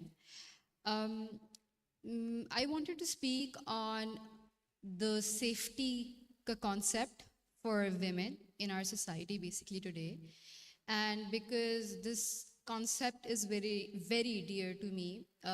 मैं criminal law ही practice करती हूँ ज़्यादा, तो ख़वातीन के जब matters देखती हूँ मुख्तलिफ नौइयत के, it can be a woman reaching out because maybe her ex-husband is not accepting of the fact that she wanted khula, या फिर an ex-partner is not okay that this particular lady wanted to move on. तो इस तरह के नौइयत के cases and the fact कि safety इतनी मुख्तलिफ तरीके से इंटरप्रेट हो सकती है, I really wanted to talk about that basically. हमें नॉर्मली लगता है कि safety is physical safety. As a South Asian woman myself, I was always told कि अगर मैंने घर से बाहर निकलना है, my brother would accompany me because of course of my physical safety. the fact that if it's not my brother, it has to be my father or a male cousin to be around me. But the fact that physical safety is just not, safety. हमारी जो factors हैं, there being economic safety, like financial safety, there being this social factor, there being this factor of mental well-being. हम ये सब भूल जाते हैं. And of course, जब मैंने अपनी practice start की है, that's when I basically realized कि इतना ingrained है ये concept of just women having men around them and them not being able to do anything else. I feel like ये बड़ा एक discouraging norm है. Again, of course, I do not hold anything against, my brother accompanying me somewhere, or this idea that, there always has to be a male presence. लेकिन मुझे लगता है कि ये बहुत ज़रूरी है कि हम ये एक्सेप्ट करें कि ख़वातीन कुछ स्टेप्स ले सकती हैं. For instance, I deal with matters of cyber crime and we see that ख़वातीन अगर उन्होंने कंप्लेंट किसी अक्यूज्ड पर्सन जो कि एक मेल पर्सन है उसके ख़िलाफ़ भी कंप्लेंट करने जानी है तो she needs someone with her. And just because mobility में इतने मसाइल होते हैं, कितनी ख़वातीन हैं जो अपनी कंप्लेंट ही लॉन्च नहीं कर पाती हैं. एंड इसकी वजह से आई बिलीव जो सेफ्टी का कॉन्सेप्ट है वो इतना ज़्यादा इनग्रेंड है कि no woman can be safe without a man, जबकि उसने कंप्लेंट भी एक आदमी के ख़िलाफ़ ही नॉर्मली लॉन्च करनी होती है, वो कंप्लेंट कभी लॉन्च ही नहीं हो पाती. This concept, again, safety, I can like continue speaking on it for hours if I'm given, because I see so many cases that have potential never getting registered. So many cases जो register हो जाते हैं but never getting pursued because women are scared. तो जो ये safety का concept है, for instance, अगर एक खातून को लगता है कि ठीक है I can move freely, लेकिन जब वो किसी इदारे में जाती हैं और अपना एविडेंस फॉर एग्जांपल दिखाती हैं तो वहाँ पे there is another retaliation that we have to face. And myself as a female lawyer I have been question at times कि जी आप ऐसी ख़वातीन को रिप्रेजेंट क्यों कर रही हैं. या recently I also had the, I don't know if I should say a privilege, but I had to represent this female जिन्होंने अपने शौहर की दूसरी शादी पे उन्होंने उससे कंटेस्ट कर रही थी, वो अपने शौहर के ख़िलाफ़ पर्चा कटवाने की कोशिश कर रही थी. अब the fact that a woman who knows कि लाइक एक स्टिपुलेशन में निकाह नामे में डलवा सकती हूँ, उसने डलवाई. And now that she goes to a police station to get that FIR registered, उसका पर्चा नहीं कट रहा. आई अकम्पनी हर एंड हमने बहुत कोशिश की कि पर्चा कटे. Again, I'm a professional, मेरी कोई emotional attachment नहीं है with the case, with the facts or with the parties, and yet I have these police officers talk to me and tell me कि जी मैडम देखिए शादी तो हो गई है, आप जो मर्ज़ी कर लें, तो it's not like you can undo what has happened. तो ऑब्वियसली अब जो ख़ातून हैं जो साथ मेरे गई हैं उन्होंने अपनी तरफ से तो बहुत हौसला करके स्टेप लेने की कोशिश की थी, लेकिन we could not get the FIR registered. When I told her कि जी हमें ये कोर्ट्स जाके पर्चा कटवाने पड़ेगा, तो would you be willing to do that, तो of course she backed out, because हमारे एक तो ये भी नोशन है कि जी कोर्ट्स वगैरह चले गए तो वो भी एक बहुत बड़ा मसला है. तो जहाँ पे हमें लगता है कि एक खातून फॉर इंस्टेंस अपना को सिक्योर कर सकती है, अपना निकाहनामा उसने बहुत सिक्योरली और टाइटली ड्राफ्ट करवा सकती है, एट टाइम्स जब इम्प्लीमेंटेशन की बात आती है it is man that we have to go to for the implementation for. और वहाँ पे जब इम्प्लीमेंटेशन नहीं हो पाती, I myself as a practitioner I think about it कि what is the point of these safeties, जबकि at the end interpretation will happen as per the men. So again, no hate against men, but yes, this balance needs to be created for sure. And हमारी जो practice है, मैं normally जिस तरह ये बता रही हूँ कि जी साइबर के मैटर्स मैंने देखे हैं, we see women reach out to us and talk about how they, they've done something very wrong and they know they're not worthy of being helped out, or जो evidence share हो चुका हुआ है, for instance अगर explicit pictures हैं, they've been shared, अब उसका क्या हाल है? तो मुझे लगता है कि at times में वकालत से पहले I'm like educating people कि देखें जो तो शेयर हो गया सो हो गया है, अब आपने ये नहीं देखना कि अच्छा हुआ है बुरा हुआ है, अब आपने देखना है लीगली आपकी क्या पोजीशन है. तो safety as in like mobile phones हम देखते हैं, वहाँ पे विमेन आर वल्नरेबल, हम इस बात को डिनाई नहीं कर सकते. द फैक्ट कि yes we are empowered women, हमने पढ़ लिख लिया है, लेकिन जो वल्नरेबिलिटी का फैक्टर है that's something that can not be overruled whatsoever we do. There's this woman who reaches out and she says कि जी मेरी एक पिक्चर है, nothing explicit in the picture, और I'm just standing with this guy और वो मुझे कह रहा है कि if you're not in touch with me तो I will spread these pictures and send them to your family members. The fact कि of course I asked her कि मुझे भेजें आप फ़ोटो कि मुझे नौयत पता लगे कि किस तरह का केस है. अब वो सिर्फ उस लड़के के साथ खड़ी हुई थी और उसका सर ढका नहीं हुआ था. I looked at the picture, I tried speaking to her. I feel like हम बहुत privileged backgrounds से हैं कि we can sit here today and speak and say all these things. लेकिन कुछ लोग हैं जो लोग इस तरह उनके पास ये background नहीं है. तो of course she talked to me and उन्होंने बताया कि सिर्फ ये picture अगर मेरे घर वालों तक पहुंच गई तो I will be a victim of honor killing. और मैं आपको पहले से बता रही हूँ, तो किसी तरह मुझे बताएं ये फ़ोटो आगे ना जाए मेरे वालिद तक या मेरे भाई तक. तो हमारी realities with women sitting in Lahore are so different to women elsewhere in Pakistan, और जो ये concept of safety is so diverse and so sensitive that I feel like I can never stop talking about it.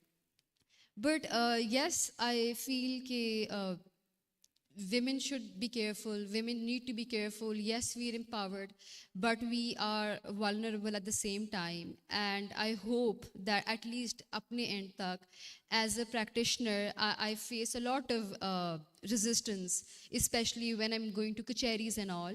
But I try to be steadfast. I've been told multiple times कि जी madam आपके senior ने कब आना है, कि जी madam बहस तो आप नहीं करेंगी, बहस तो आपके सीनियर करेंगे. So again, I feel like I've grown a very, I don't know, stubborn backbone up to. So what I can do on my part, I do that. I see so many students over here, so many women over here.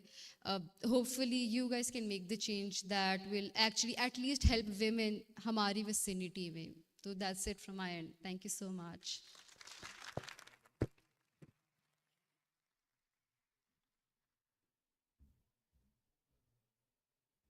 Thank you, Iram, for the wonderful insight. And part of what you mentioned about Lahore, that's why we're glad that this year we're having it here. So thank you guys. Thank you so much for taking the time out. और आके हमारे साथ आपने बातें की और हमें enlighten किया. Thank you, Adil Hashmi Saab. The Umeed पे talk was very beautiful to hear. And I hope कि आप लोग rest of the festival enjoy करेंगे. Thank you so much. अब इसके बाद हम मूव ऑन करेंगे हॉल 2 में. हमारा वहाँ पे एक पैनल शुरू हो रहा है, playground connection, school as a site of friendship and community, with doctor Rubina Tahir, Rabia Najam, Mareed Salman, and moderator is Zainab.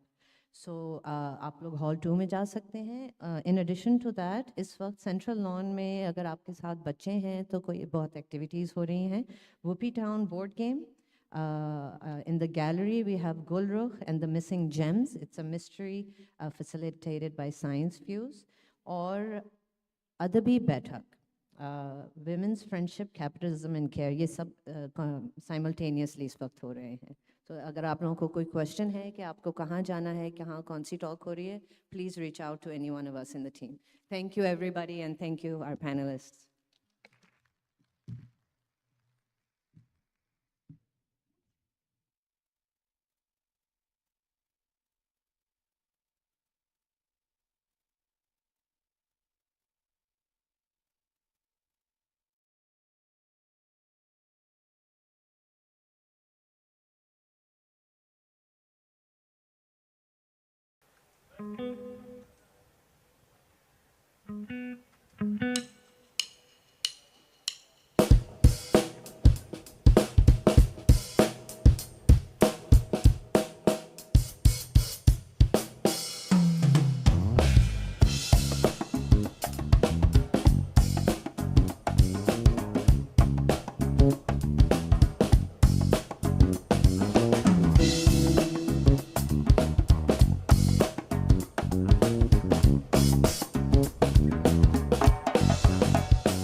दिल मुड़दा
यहाँ पर नाजिया हसन किस किस को पसंद है? You're gonna like this one then.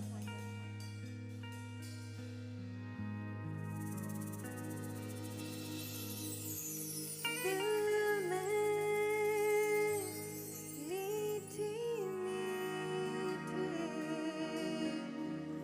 मचती है हलचल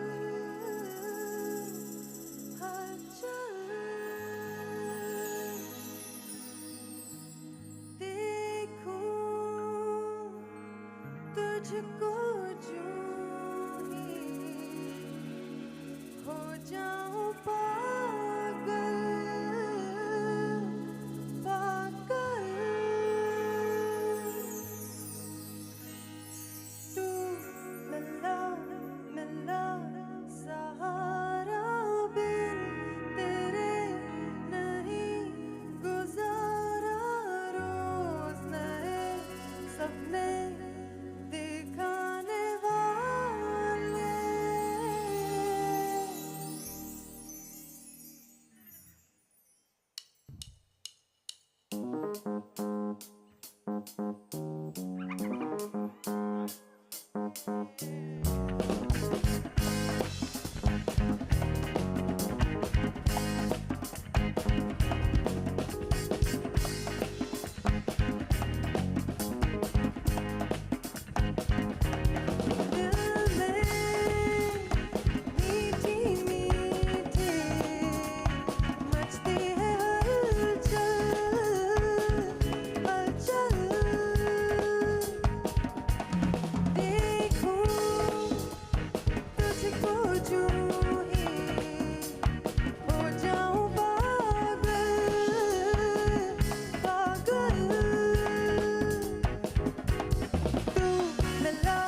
मचती है हलचल हलचल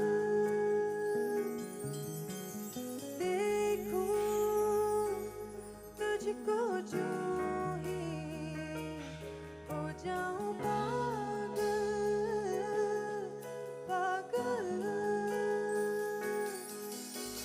तू मिला मिला सहारा बिन तेरे नहीं गुजारा रोज नए सपने दिखाने वाले 1 2 हाँ बूम बूम जब भी मिलते हैं हम तुम आंखों आंखों में होते हैं गुम दिल बोले बूम बूम हाँ बूम बूम मेरे सीने की धड़कन को सुन मेरी सांसों को तेरी धुन दिल बोले बूम बूम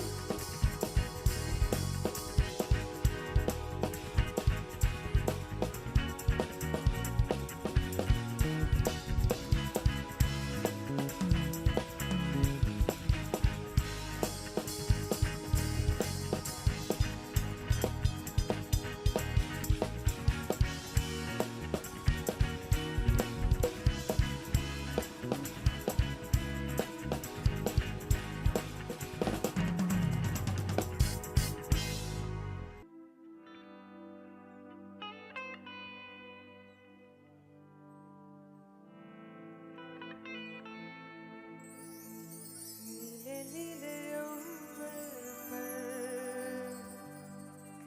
चांद जब आए प्यार बरसाए हमको तरसाए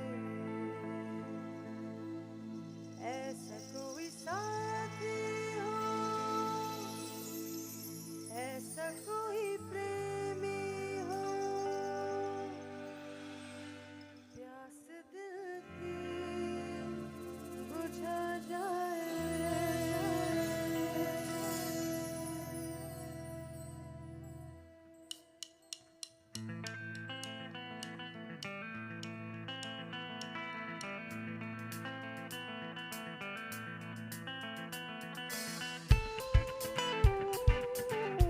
नीले नीले अंबर पर चांद जब आए ऐसा कोई साथी हो ऐसा कोई प्रेमी हो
gonna start, okay? Ali's part, that's your job. Let's go.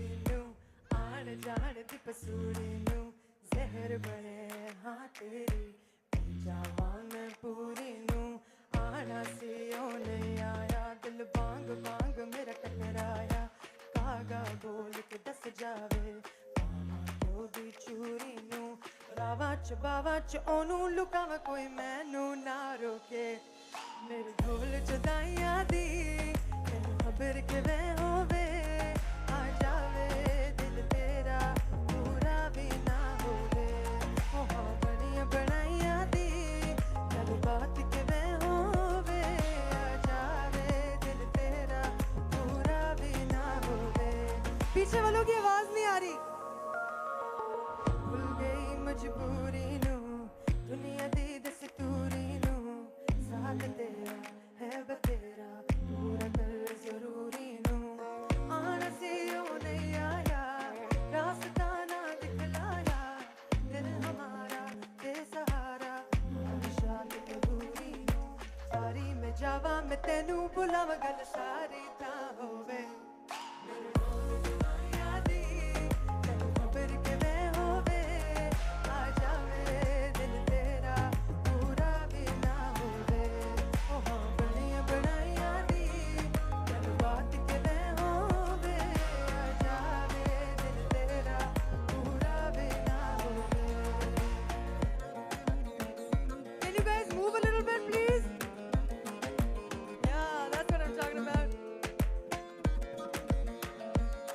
मेरे ढोल जुदाइयां दी सरदारी ना होवे मेरे ढोल जुदाइयां दी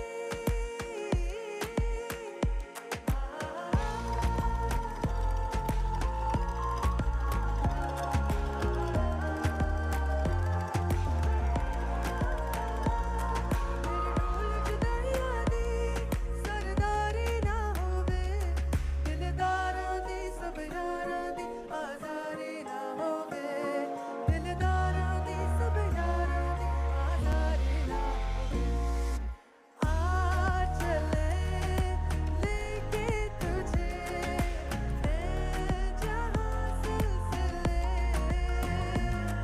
तू है वही है तेरी कमी बना दे सजा दे बना दे बना दे सजा दे बना दे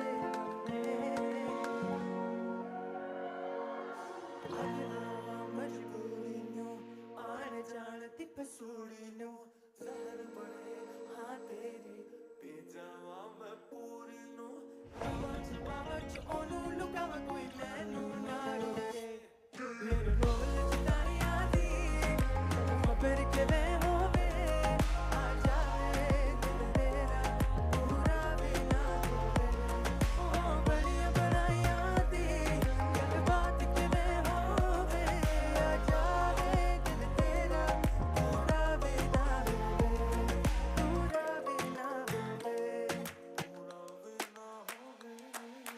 Thank you guys, thank you. You were wonderful, all of you.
Playground Connections, School as a Site of Friendship and Community with Dr. Rubina Tahir, Rabia Najam, Maria Salman, and our moderator, Zainab Altaf. I'm going to introduce Zainab. Zainab is a public policy analyst with an interest in societal transformations. She has assisted various branches of government on evidence-based policy reform and institutional capacity building. Her multi-sectoral work has helped increase the representation of women and minority groups in local governments and public institutions. She has contributed to many development initiatives through empirical research on the dynamics of access to political representation and socioeconomic mobility in Pakistan. She has served as the monitoring and support lead for the Chief Minister's Office, Punjab, as well as a technical expert for various multilateral donor agencies. Zainab was recently inducted into the American Council of Young Political Leaders as an emergent policy leader from South Asia. She's going to go ahead and welcome our panelists, but on behalf of WOW, I would like to give a special thanks to our team here from PSL who are assisting for our hearing impaired audience. Thank you so much, everybody, and please enjoy the panel. Zainab, take it away. Assalamu alaikum, everybody. I'm Zainab Altaf, and I am so grateful to our panelists for agreeing to sit indoors on this beautiful sunny day today. Let me first of all introduce our esteemed panel. Today we have with us Dr. Rubina Tahir. She has a PhD in English Literature from the University of Punjab. She has over 30 years of experience in academics, and she has led the Lahore Grammar School and has attended various conferences on education. We will be benefiting from her vast experience and her insights today. We also have with us Ms. Rabia Najam, an esteemed education leader who's currently serving as the principal of Crescent Model Higher Secondary School in Lahore. She holds a master's in economics. Rabia has also held pivotal roles in institutions like the Salamat School System, Beacon House School System, the Educators, and the City School. Her skill set includes effective team building, adapt problem solving, and proficient communication. And last but not the least, we have with us today Ms. Maria Salman. She has an MSc in pharmacy. She's the principal of Ad Alt School, and she has been teaching O-level English language, and she's the chairman of the Cambridge Schools community for South Punjab.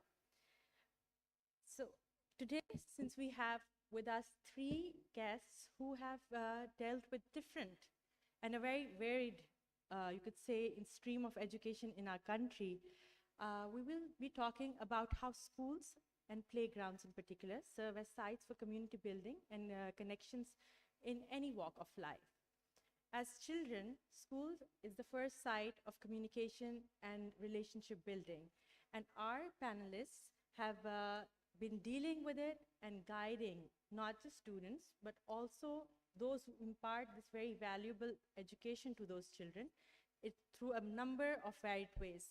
So the first topic, actually, I would not call it a question, but the first topic that I would like to touch upon today is that how do all three of you see schools as a site of community building and connections, and how do you see it has evolved over the past 2 decades? Please feel free to answer.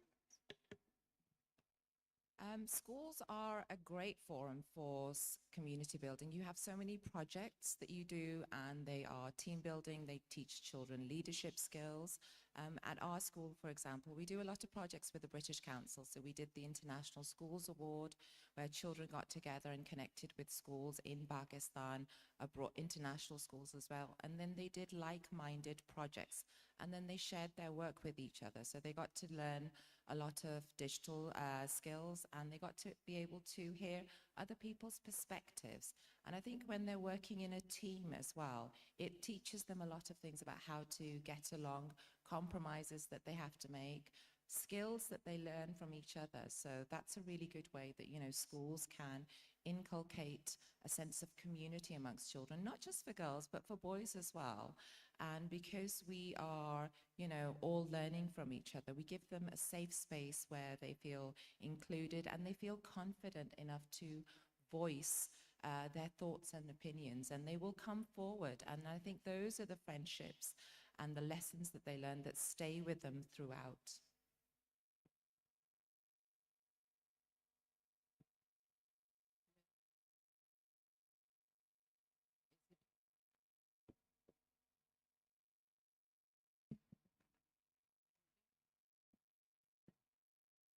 Is it?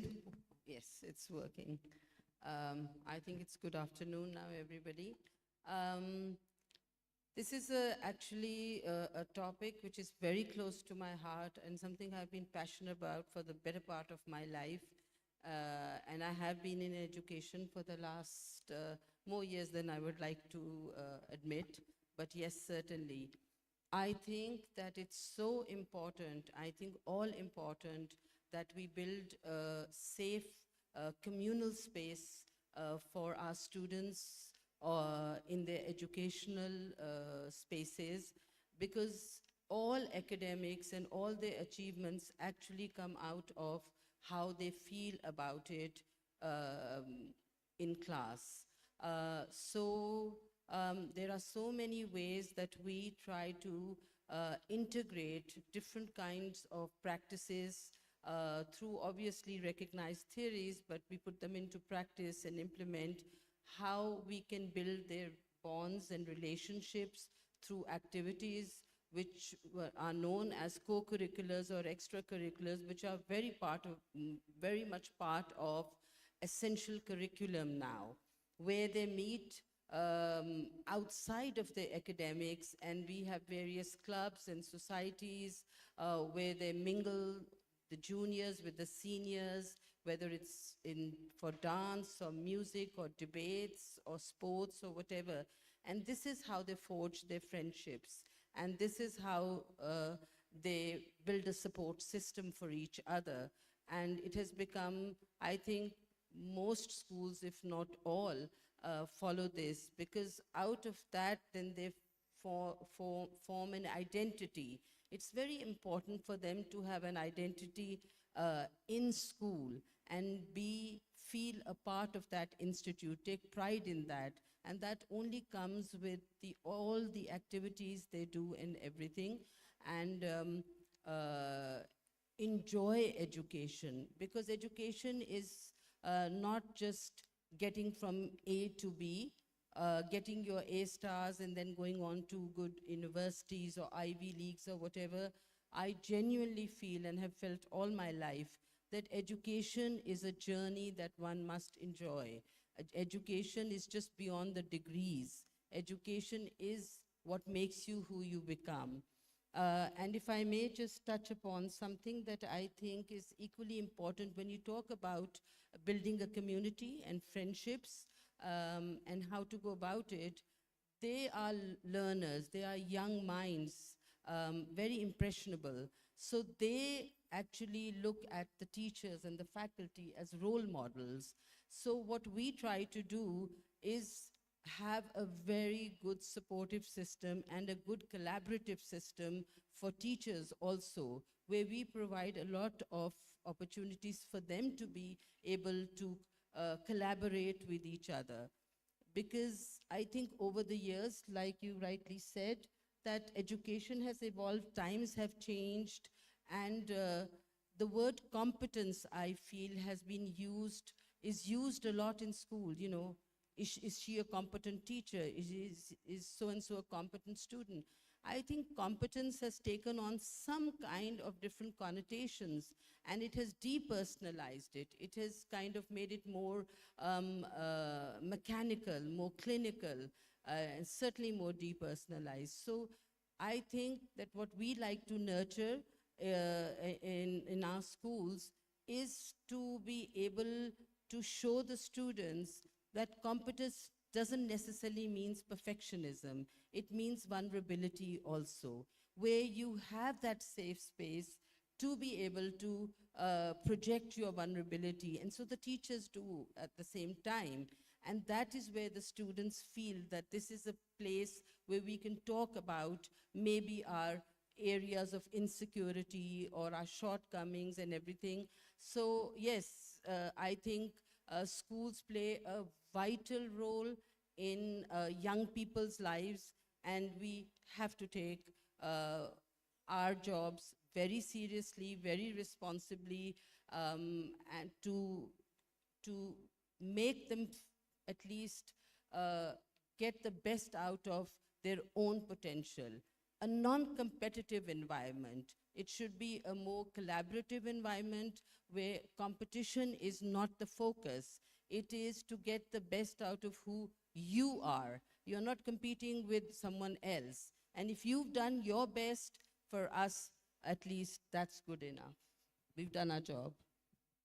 Thank you.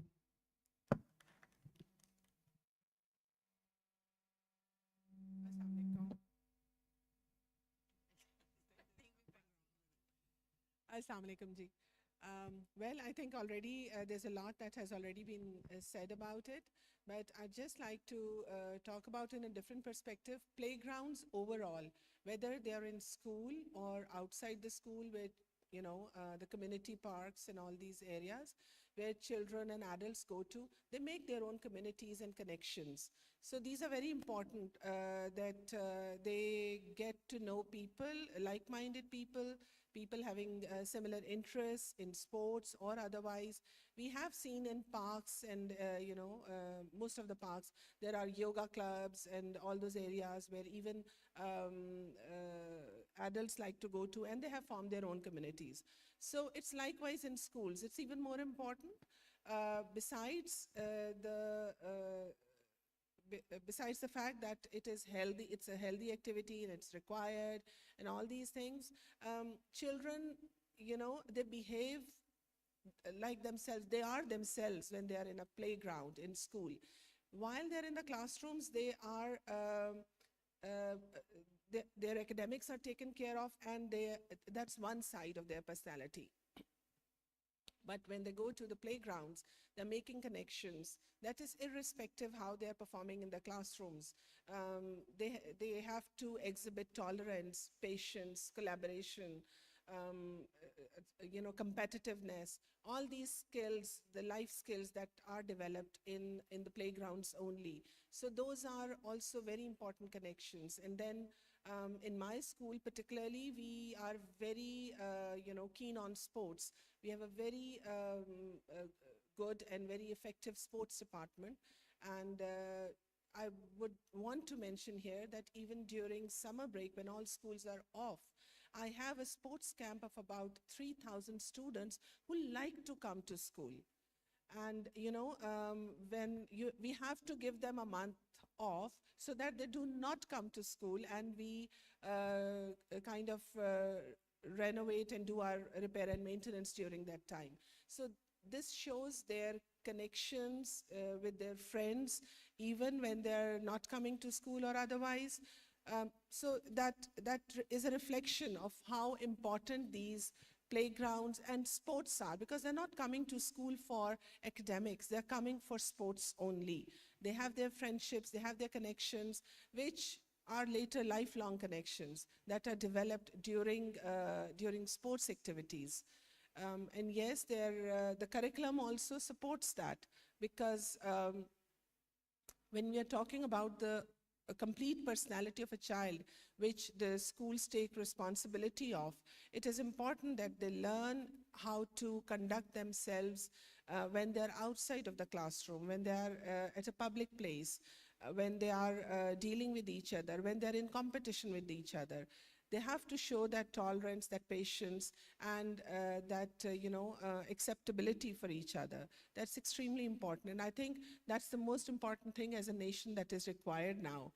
So while the school size is shrinking, and even the homes are shrinking, it is important that the responsibility of schools otherwise with grounds and such facilities is even bigger, that we provide those opportunities to our students to come and avail these facilities and develop as a good human being, which is extremely important, I think, need of the day. Thank you. Thank you so much. My next question to all of you as panelists would be that when we talk about playgrounds as sites for connection building, playgrounds can often become sites of bullying. So how do you, as people who are leading institutions, deal with or train your teachers for conflict resolution, particularly in the day and time of online bullying, when bullying in the physical space now transcends boundaries and it goes on to online bullying, and like you mentioned, that it affects academics eventually. So could you please shed some light on how schools are proactively dealing with that now? I think things like that, you start from a very, very young age. If you teach them about kindness and empathy and putting yourself in the other person's shoes, I think those lessons stay with them for life. So when they're in their very early, the pre-primary years, that's when these lessons need to be inculcated into the curriculum, getting them to think about others. Obviously, as they go into the older classes, you do see, body shaming and you do see bullying incidences. But there's a lot of, with our teachers, and I think that goes for all schools, there's so much awareness now of these things as, education, the environment of education has really changed, especially over the last decade. So there's a lot more awareness. So I think teachers, we train them especially to keep a lookout. Is there any child that's on their own? Is there any child that, might be unhappy? Is there any way that they're acting out? And then maybe, try and get them to, we have buddy friendships, we have peer mentorship, so we have older students looking out for the younger children. And that really helps as well. Sometimes, we get them to talk to us in a quiet space. Sometimes, young children can be afraid to come out with their feelings or, to tell maybe a teacher or, an adult what's going on, but they will talk to their friends. So, we build safe spaces for them. We have things like prefects, and we have anti-bullying campaigns in school, as well as doing safeguarding in schools. The British Council does a lot of work on safeguarding. We have workshops where we talk with our teachers. There's a lot of mental health awareness in schools now, especially after the pandemic, where you talk about, how to keep your mental health at its peak, things that we need to do. So, we've started to inculcate things like yoga and meditation into our classrooms. And, just having that quiet space gives children time to think about it and gather their thoughts. And if they feel that they are being heard and they're not being victimized, then they will always go to an adult or to an older friend, and they will share with them. And I think, just setting the example for them as well, because teachers and school leaders, we are role models for our students. जो हम करेंगे वो वही सीखते हैं और वो वही करते हैं. So if we make sure that in our role as school leaders and as teachers कि हम लोग भी सबको equally treat करें, we listen to each other respectfully, we take on each other's ideas on board, we're setting the example for these children. क्योंकि वही बात हो जाती है ना कि जो हम as a society लोगों को, बच्चों को ड्रामास में, टीवी पे, फिल्म्स में, जो हम अपने घरों में, जो हम schools में दिखाते हैं, बच्चे हमारे वही बनते हैं. तो अगर if we want them to, become better people, if we want them to be more kind, more empathetic, so as a society, हमें उनके लिए ये role models, ये examples set करने चाहिए. And I think this comes from the home, especially. कि we need to make sure कि, whatever we can do, get the parent involved, get teachers involved, making sure that everybody is not just heard, but feels safe, can share their thoughts, and that they are aware of other people's feelings. Sometimes just saying a simple line as कि अगर आप लोगों के साथ ऐसे होता, how would you feel? Sometimes even that, just the realization that, what you are doing might be hurtful for others. That's, that is, quite profound too. That's very helpful when it comes to conflict resolution as well. Thank you. I think I would second most of all of what you have said. And yes, I think we do have various forums in which the conflicts which arise in the school can be looked at or managed or handled in terms of, we have counseling departments, we have a psychologist full-time, we have a parent forum, and we meet them monthly and everything. But I think the more interesting thing is the fact that why do conflicts arise, and to create a space where we can minimize it. And once going back to that question, I think which basically is the core of it, is creating the space, the communal space, where the children who have these pent-up emotions or resentments or any kind of antagonistic feelings or anything, we we try to create a space where it can form a form of catharsis or a cathartic effect, and whether that is through drama, whether that is through dance, whether that is through the various functions and events we have. And then, this is one way that they can resolve the conflicts. Another way is to help the students understand that it is all right to feel angry at times. It is all right to feel disappointed at times. We turn things into taboos, and then the students become very inside them. They are not ones to talk then. So we want to tell them that it is all right if you're angry with someone and everything, and then to really tap the potential they have in them. And we can only do that through the communal activities we have. Because I think it's a given now that intelligence, because that is what school is all about, academics and wanting them grades, intelligence no longer is a singular term. Intelligence is recognized as a plural term. And I'm a great advocate of Howard Gardner's theory of multiple intelligences, and even practices that every person, individual person, has a particular individual intelligence of their own, whether it is musical, whether it is spatial, whether it is logical, mathematical, whether it is interpersonal or intrapersonal, or so on. And through our various activities, communal activities, we try to enhance them, and we try students, and they do find their niche. So no one really feels excluded. So it gives them that inclusiveness, that they are bright or they are recognized or valued in one thing or the other, because it is impossible that one individual does not outshine in one of these particular areas of intelligence. And I think we consciously work at it. We've built a curriculum where our events are, guided by these. And we have seen students who academically may not be that bright, but they have excelled either in sports or dance or music.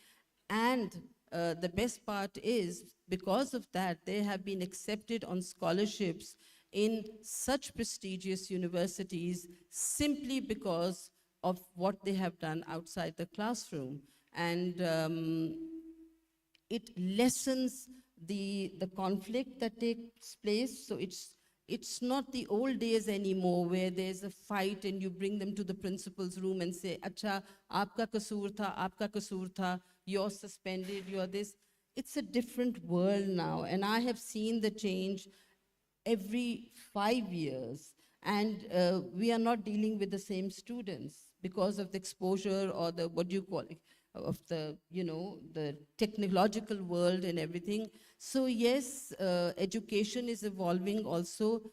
But on a last note, no matter what the advancements are, what the evolution is, at the heart of it, I still feel that this topic about creating bonds and friendships, and I quote this, I give this example to my students many a times at the orientations, that ek dafa somebody asked their master or guru, guru, which is more important, or master, which is more important, sir, which is more important, the journey or the destination? And the guru paused, and he waited, and he waited, and he said, what is he going to say? Is the journey more important or the destination? And the guru said, the company.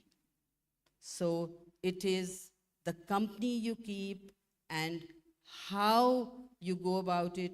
The rest all comes as a result of that. Thank you. Thank you, Dr. Rubina. I would just like to add a little bit over here. Playgrounds are places where students, reflect their true self, like it's already been mentioned, their attitudes, and the teachers, whether they are sports teachers or others, they are able to identify if there's, a problem going on in a child's mind, or they're facing some issues in the classroom or whatever. So playground is a place where they actually display their inner self. And definitely, if there's a concern that is identified over there, then the teachers take care of that, and likewise we have psychologists and teachers who are trained that way, who take care of such things. Besides that, it's very important that that schools create role models in the playgrounds. And they know how they all want to win, but they should also learn to lose as well, how to conduct themselves when they've not won. So identifying and reflecting upon themselves. I'd like to mention here that yes, if I talk about my school, and like I've already mentioned, we have a very strong sports department. We have models in our sports as well. I'd like to take few names here. Isamul Haq is an alumni, and he is very closely connected to the school. He's a frequent visitor who comes to school, plays with the students, and that's how we create role models.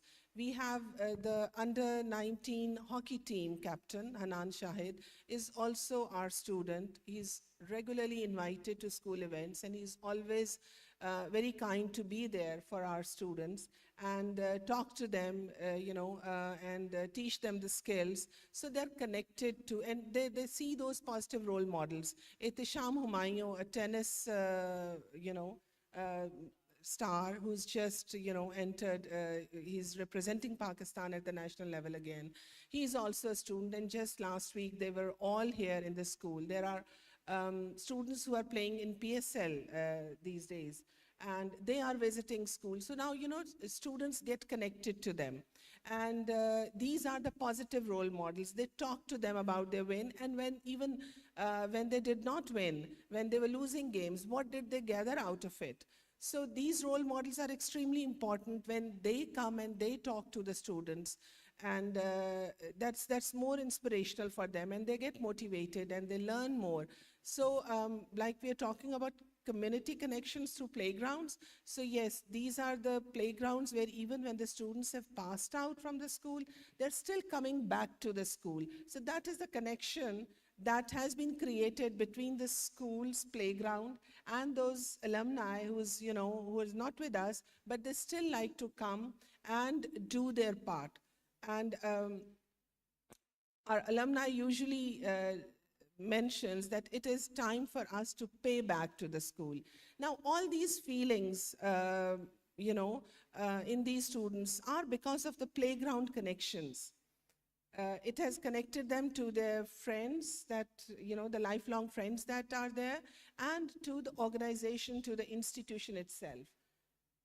So that is, we cannot deny the importance of playgrounds and the playground communities and the connections they're making over there. They are lifelong, connections, and the impact is lifelong as well. Thank you for that, for all those insights. Okay, so before we run out of time, I'd like us to focus on the superstars behind the screens, the people who are building the stars of tomorrow, guiding, everybody, that is the teachers.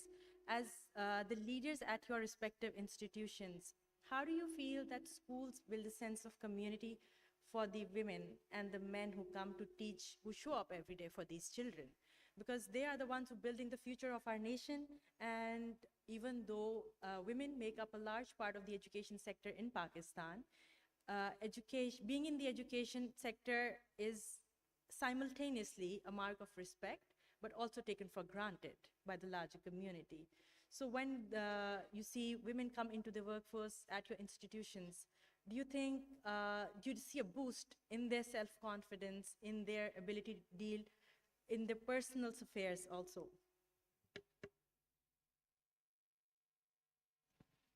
Definitely, as soon as they come into, when you see women in the workplace, not only are they a great role model for the students themselves, but they're a role model for each other, especially when they're learning skills from each other, when they're working together. And, as a school leader, and everybody, I'm sure they will be on board with me as well, is that as a school leader, you have to get your teachers to work together as a team. And, so when we have staff meetings, we will come together and we will discuss things that are going on in the classroom. You take on suggestions from everybody. And I think when teachers come into jobs, though they learn from each other, there's older, more experienced teachers, but then the younger, fresh graduates, they can pick up so many things from there as well. And the friendships that you see in the staff room as well. So they support them not just in school, but you can see that the friendships that they've made in the staff room will now continue with them, and they support them in their home life as well. And I think when we have, these strong teacher support role models, the girls and the boys in the school will look towards them and think, I can achieve this as well. And I think once you get that student acknowledgement and you get acknowledgement from from your leaders as well and from your colleagues, I think that makes you a much more confident person, and it kind of encourages you to go out and seek the skills needed as well. So it's a very collaborative thing where they will encourage each other, they will work well with each other, and they will try their best to support one another. So sometimes you will have, and in schools you have extracurricular activities, you have fun fairs, you have school events going on all the time, sports day, and as a school leader, you will assign different jobs you will create teams, and you will try and juggle those teams just as you juggle, different groups in the classroom. You will do that so that you can get the best out of each other. And sometimes, even as a school leader, it's really surprising sometimes that the skills that you see these teachers have that, haven't come out in the classroom, but as soon as they're given a team project and they're working on a particular aspect, that all of these, new skills are coming out. We had a teacher once who was, she was just put into a group for the school play, and she'd been with us for, about 6 months, almost a year. And then we realized she has a great singing voice. And, the girls and the boys started to, go to her for music lessons and elocution lessons. And it was, and you see teachers with, maths teachers or art teachers with great digital literacy skills. And then, they're inspired by each other as well. You see a lot of the young teachers and older teachers learning from each other. So there's a lot of mentorship and there's a lot of guidance in the staff room as well. And that's lovely to see. Women supporting each other. That's really, really nice to see. And I think there's a lot of understanding as well. You get, as working women, if somebody is struggling or their child is sick, you will always see that other teachers jumping in to help them. And it's really nice that they feel that bond with their fellow teacher. It doesn't become a competition anymore. It's more about friendships and helping and supporting one another to get the best out of each other. And I think that's really nice to see. I just would like to, if the question could be, was it more a gender-based question? Like, were you asking specifically about female teachers, or was it just about teachers? All right.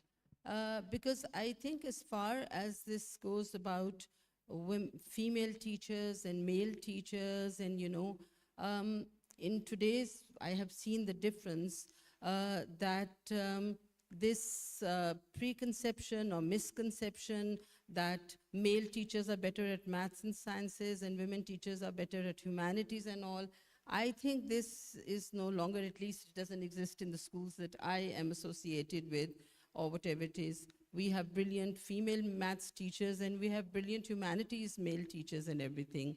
And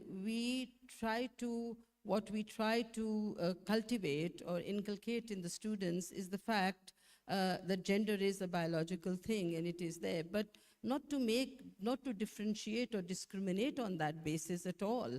And once, some time back, the teachers had asked for separate staff rooms, that male staff room should be separate and the female. And I obviously asked them the reason why, because, why would you want that? They said, well, sometimes we have to talk about things which are more female, centric rather than male centric. So I just told them, well, wouldn't it be nice that in school at least you talked about things that were mutual and share more? In fact, maybe they would learn from what you're saying and you would learn from what they're saying.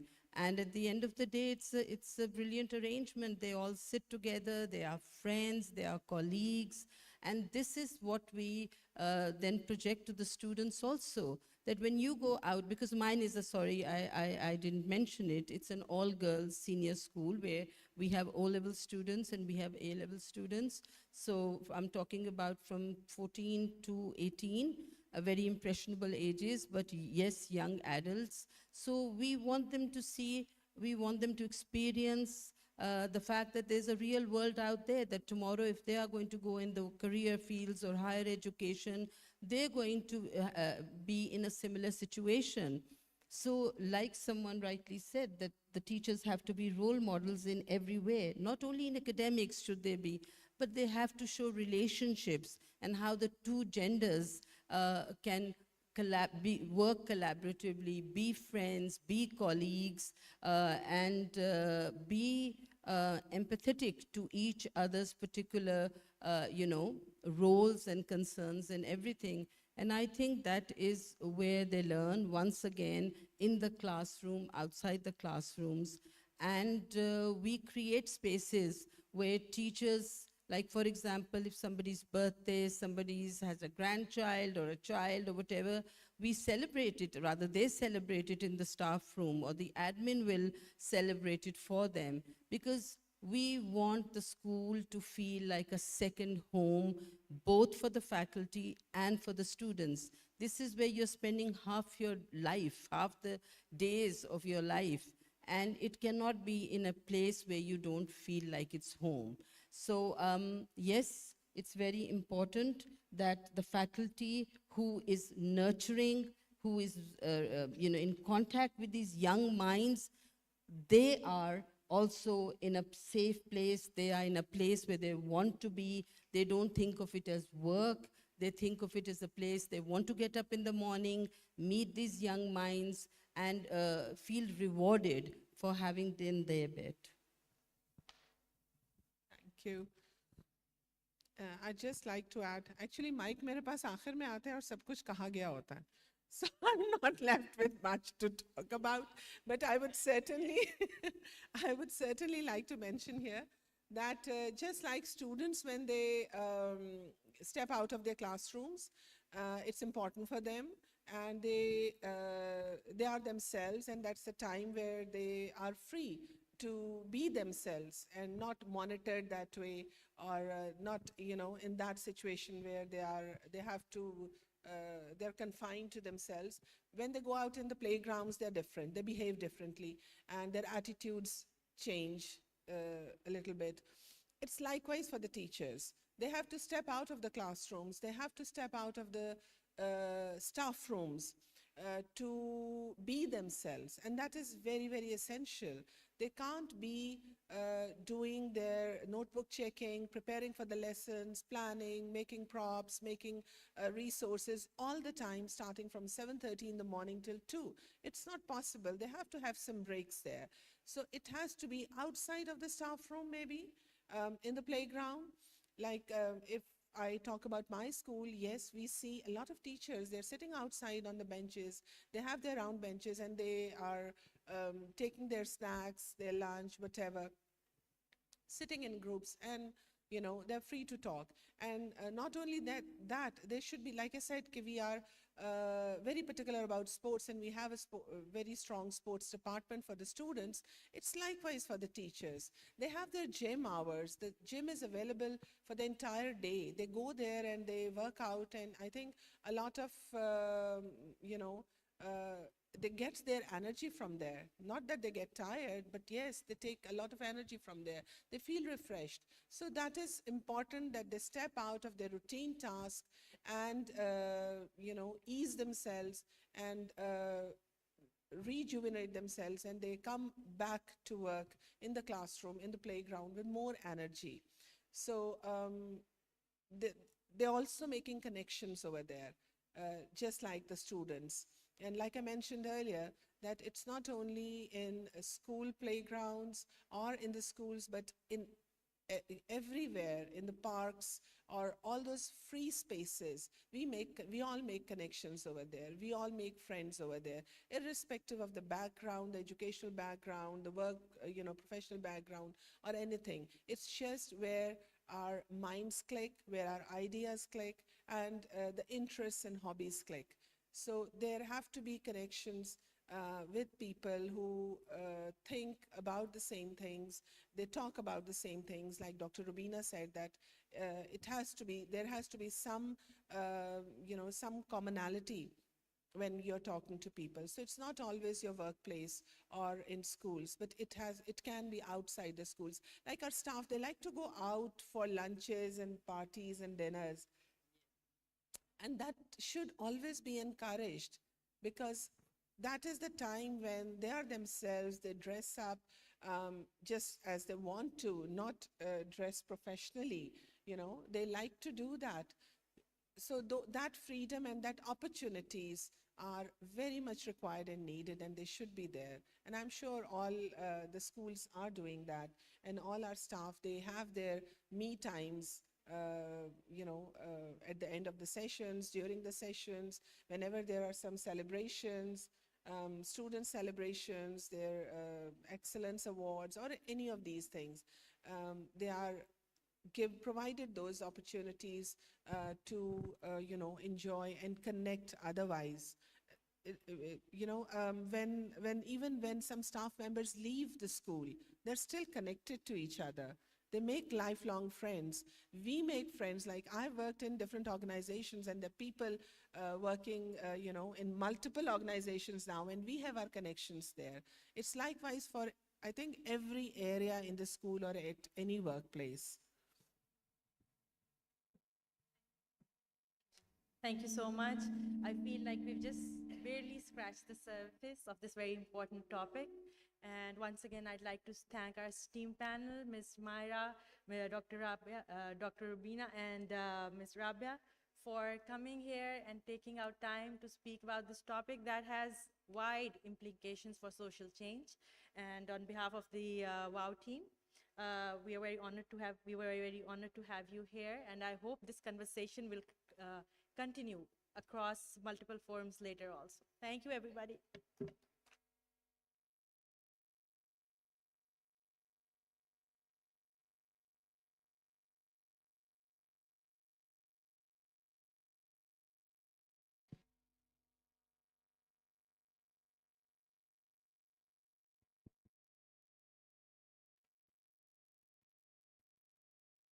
We have a question from the audience.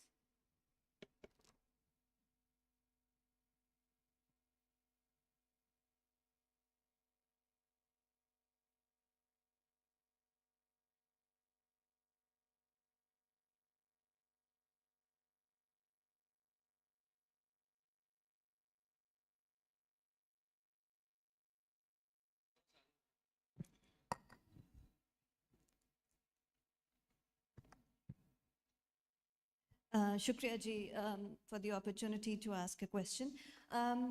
मेरा सवाल actually दो सवाल हैं. एक ये कि हम पाकिस्तान में रहते हैं, मेजॉरिटी ऑफ द स्कूल्स के पास बहुत सी वो फैसिलिटीज़ है. एज द एजुकेशन सेक्टर हमें क्या करने की ज़रूरत है to actually uplift the schools in the communities जहाँ पे प्लेग्राउंड्स शायद मौजूद ही ना हो.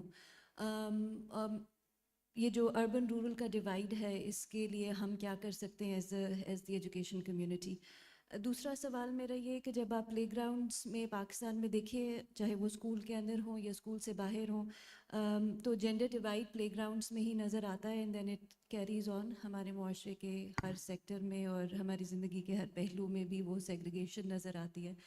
कोई यूनाइटेड पॉलिसी नहीं है नेशनल लेवल की हमारे मुल्क में कि हम एक्चुअली इस डिवाइड को स्कूल लेवल से ही कर्ब करना शुरू करें, बल्कि हम अपनी जब किताबों में देखते हैं तो हमें उसमें औरत का रोल बड़े क्लियरली डिफ़ाइन नज़र आता है, वो सेग्रीगेशन बड़ी क्लियरली डिफ़ाइन नज़र आती है.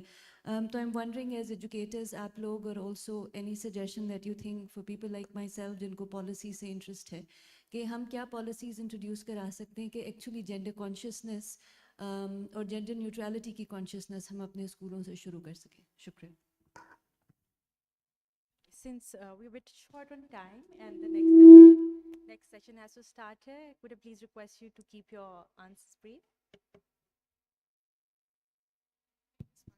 Is it working? Okay. As far as the schools are concerned, they, I think, in their own capacities and with all the facilities that are available in our schools or in any of the schools are doing their bit. But as far as otherwise the facilities are concerned, yes, I agree that in most of the schools, the facilities that we have been talking about may not be available.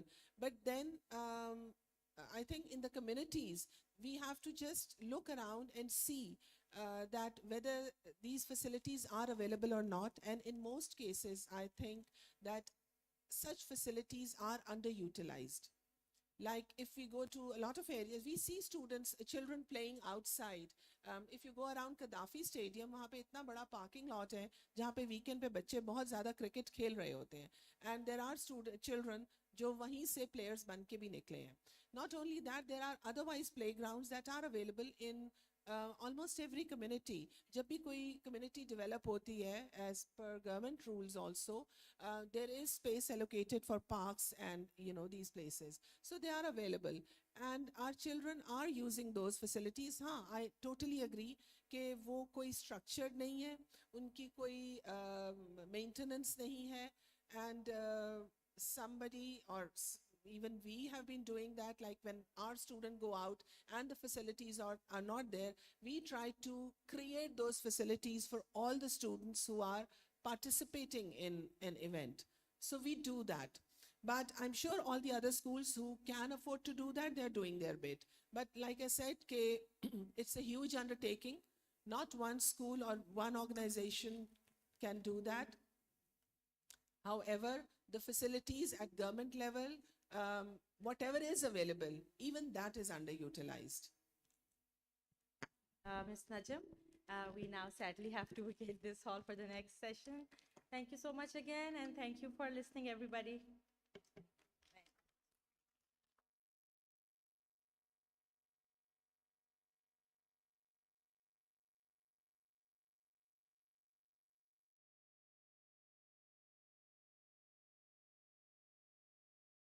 Assalamu alaikum, everyone. Please remain seated. We are about to start another very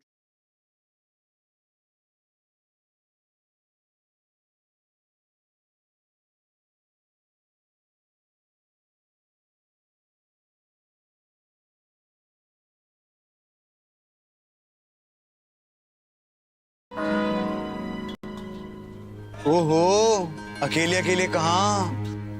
थोड़ी हमें भी lift करा दो. यार, ये आप लोग क्या कर रहे हो? अच्छे खासे पढ़े लिखे लगते हो. अकेली लड़कियों को देखकर जुमले कसना, सीटी बजाना, ऐसी हरकतें आपको जेब नहीं देती हैं. खवातीन को घर से बाहर महफूज माहौल फराहम करना हमारा फर्ज है. बदलो अपनी सोच को, सबके लिए आवाज दो. बस्ती बस्ती नगरी नगरी एक हो के आवाज दो.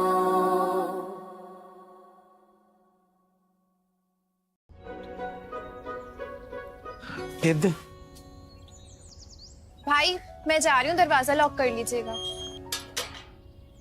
यार वैसे मैंने देखा है कि तुम्हारी बहन रोजाना मोहल्ले के बस स्टॉप पे खड़ी होती है. मोहल्ले की लड़कियां इतना बाहर निकले अच्छा थोड़ी लगता. बेहतर होगा कि अपनी बहन को समझा या उसे रोक दे. मैं क्यों रोकूं उसे? उससे ये इख्तियार हासिल है कि ये फैसला वो खुद करे. देख भाई, हमें सोच बदलने की जरूरत है, लड़कियों को रोकने की नहीं. बलबोन कर.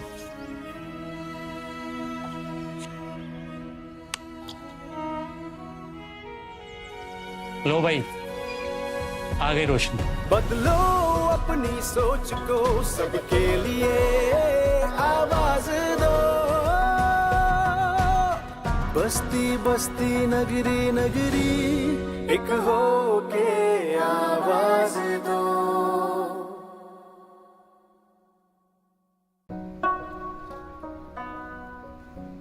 ला भाई पाना लिया। उस्ताद जी। हाँ सुना है कल रात को मोहल्ले में क्या हुआ? तुम्हें पता है मैं इन बातों में नहीं पड़ता।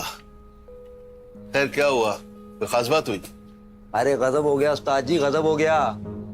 इजाज के गुस्से ने तो हद कर दी। बीवी पे हाथ उठा दिया उसने। बीवी को रोब में रखने का तो यही एक तरीका है। मैंने भी अपनी बीवी को समझा दिया है। सीख जाओ बेगम, वरना मैं भी बहुत बुरी तरह पेश आऊंगा। सठिया गए हो क्या? बीवी पर हाथ उठाना बहादुरी नहीं, बुज़दिली है। और पुरएतमाद मर्द हाथों से नहीं बोलते। बीवी तो हमसफर होती है यार। मैंने तो आज तक अपनी बीवी पे हाथ नहीं उठाया और ना कभी उठाऊंगा। कभी सोचा इससे बच्चों पे क्या असर पड़ेगा? मेरी बात पे गौर करना। जाओ जरा सेल्फ मारो। बदलो अपनी सोच को, सबके लिए आवाज दो। बस्ती बस्ती नगरी नगरी एक हो के आवाज दो।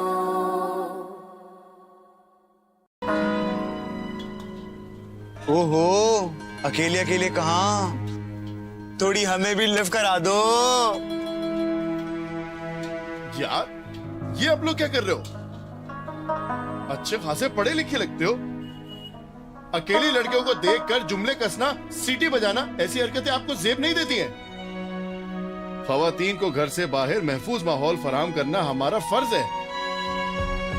बदलो अपनी सोच को, सबके लिए आवाज दो। बस्ती बस्ती नगरी नगरी एक हो के आवाज दो।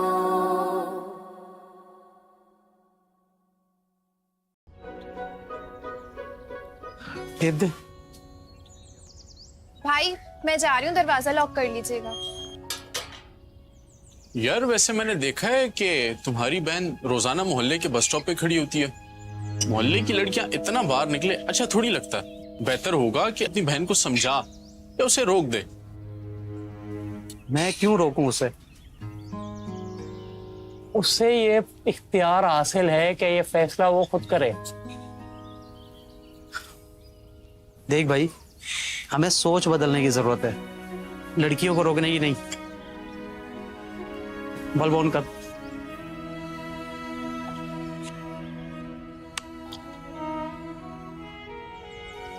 लो भाई, आ गई रोशनी। बदलो अपनी सोच को, सबके लिए आवाज दो। बस्ती बस्ती नगरी नगरी एक हो के आवाज दो।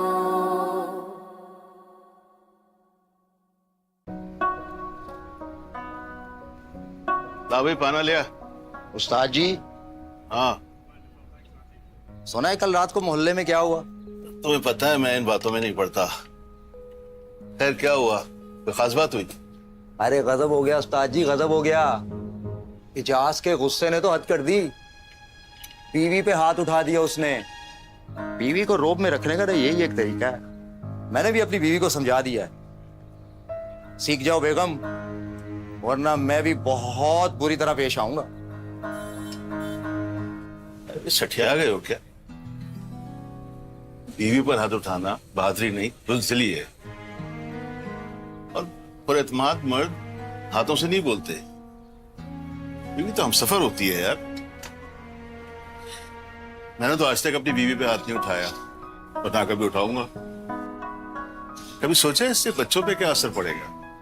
आवाज दो।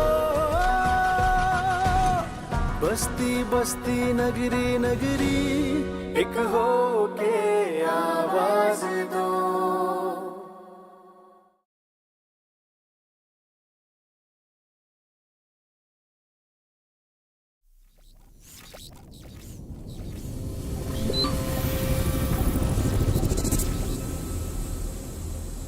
फ़ोन सुनना और इंटरनेट का इस्तेमाल हर किसी को बेफिक्री से करना चाहिए।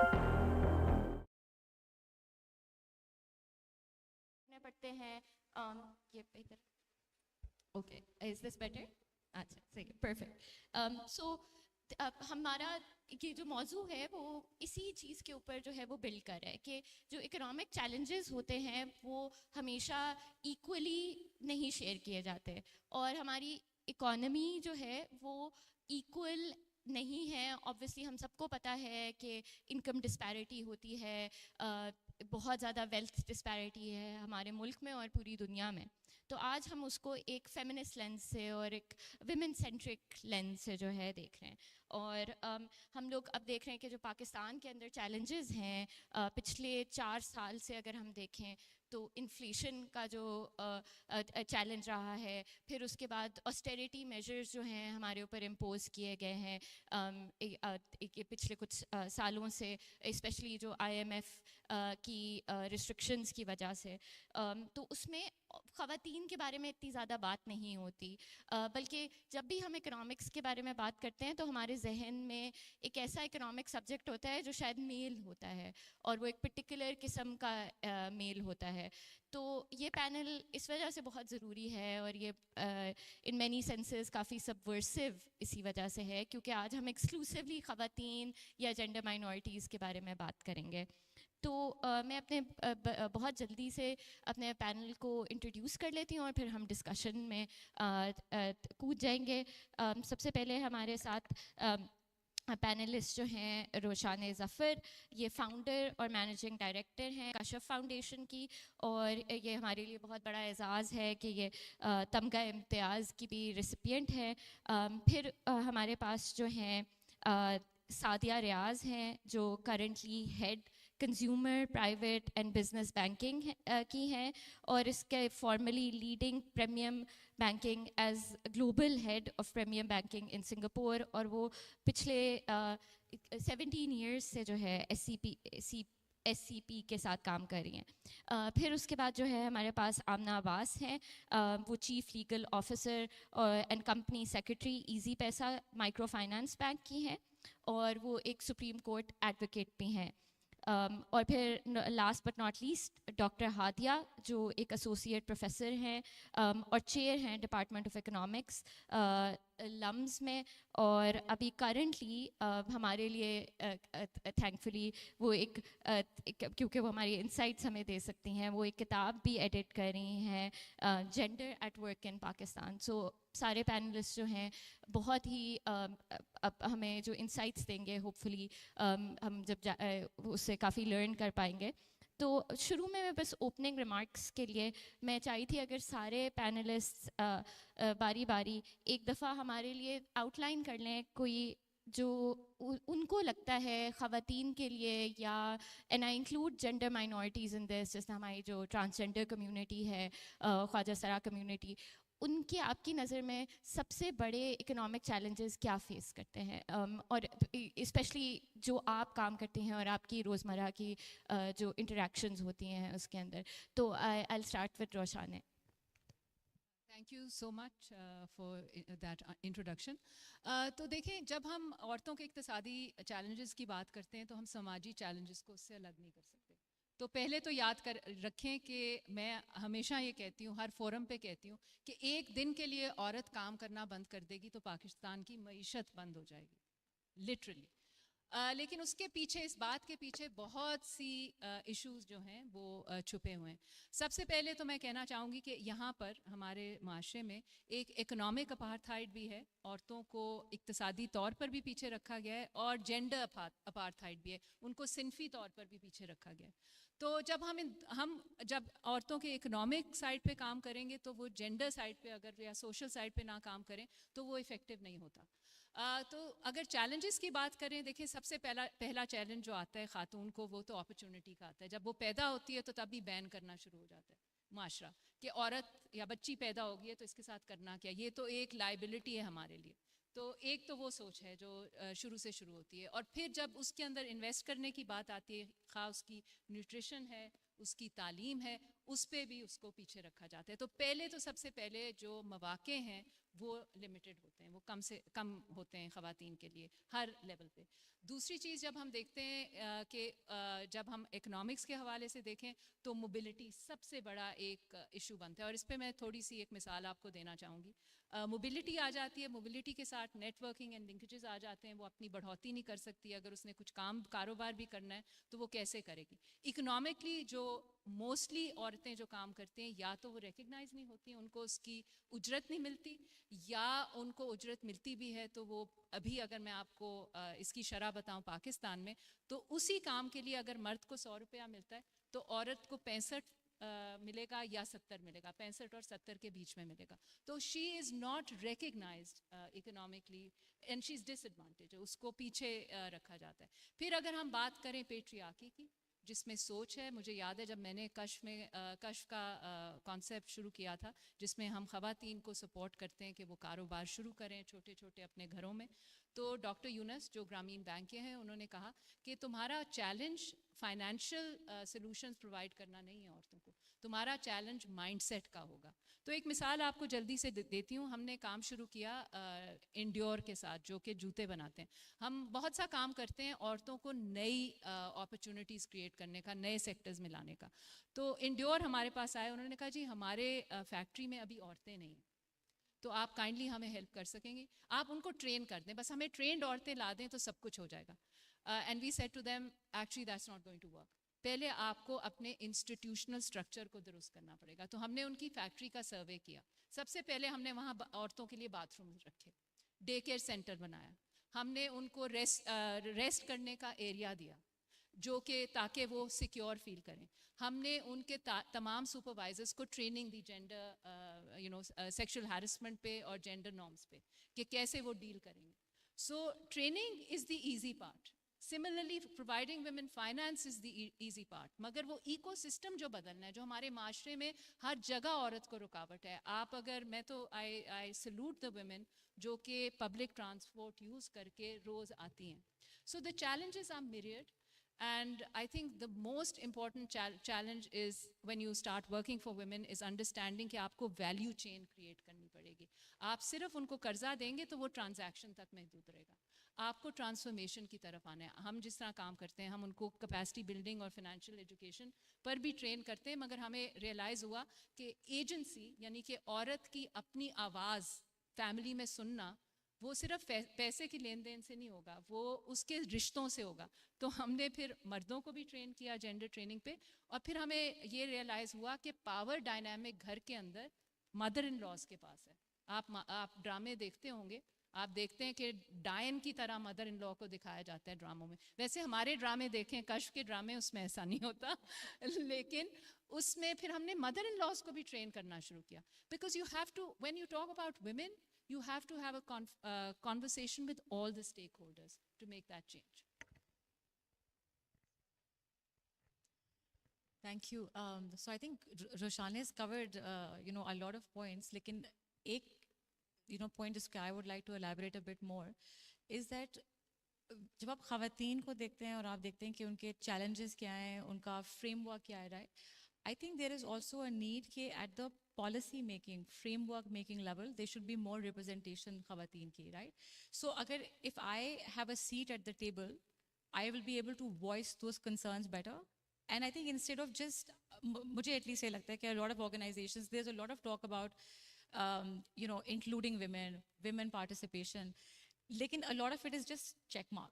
So जैसे अगर आप देखें people with disability की हम बात करते हैं, आप कहते हैं अपने एरियाज़ को, अपने बैंक्स को, ब्रांचेस को, शॉप्स को, मॉल्स को यूज़र फ्रेंडली बनाया। अगर आप वो रैम्प्स देखें तो वो ramps are like this, forget about there is nothing that can go up and down. So I think the biggest point that I think that is lacking, other than the points that Roshani raised, is कि अपनी capacity में we need to lift women, get more women in leadership roles, get more people and get more women जो कि actually उन decisions को enable करें. They should know what the issues are and then they should get those implemented across. Thank you.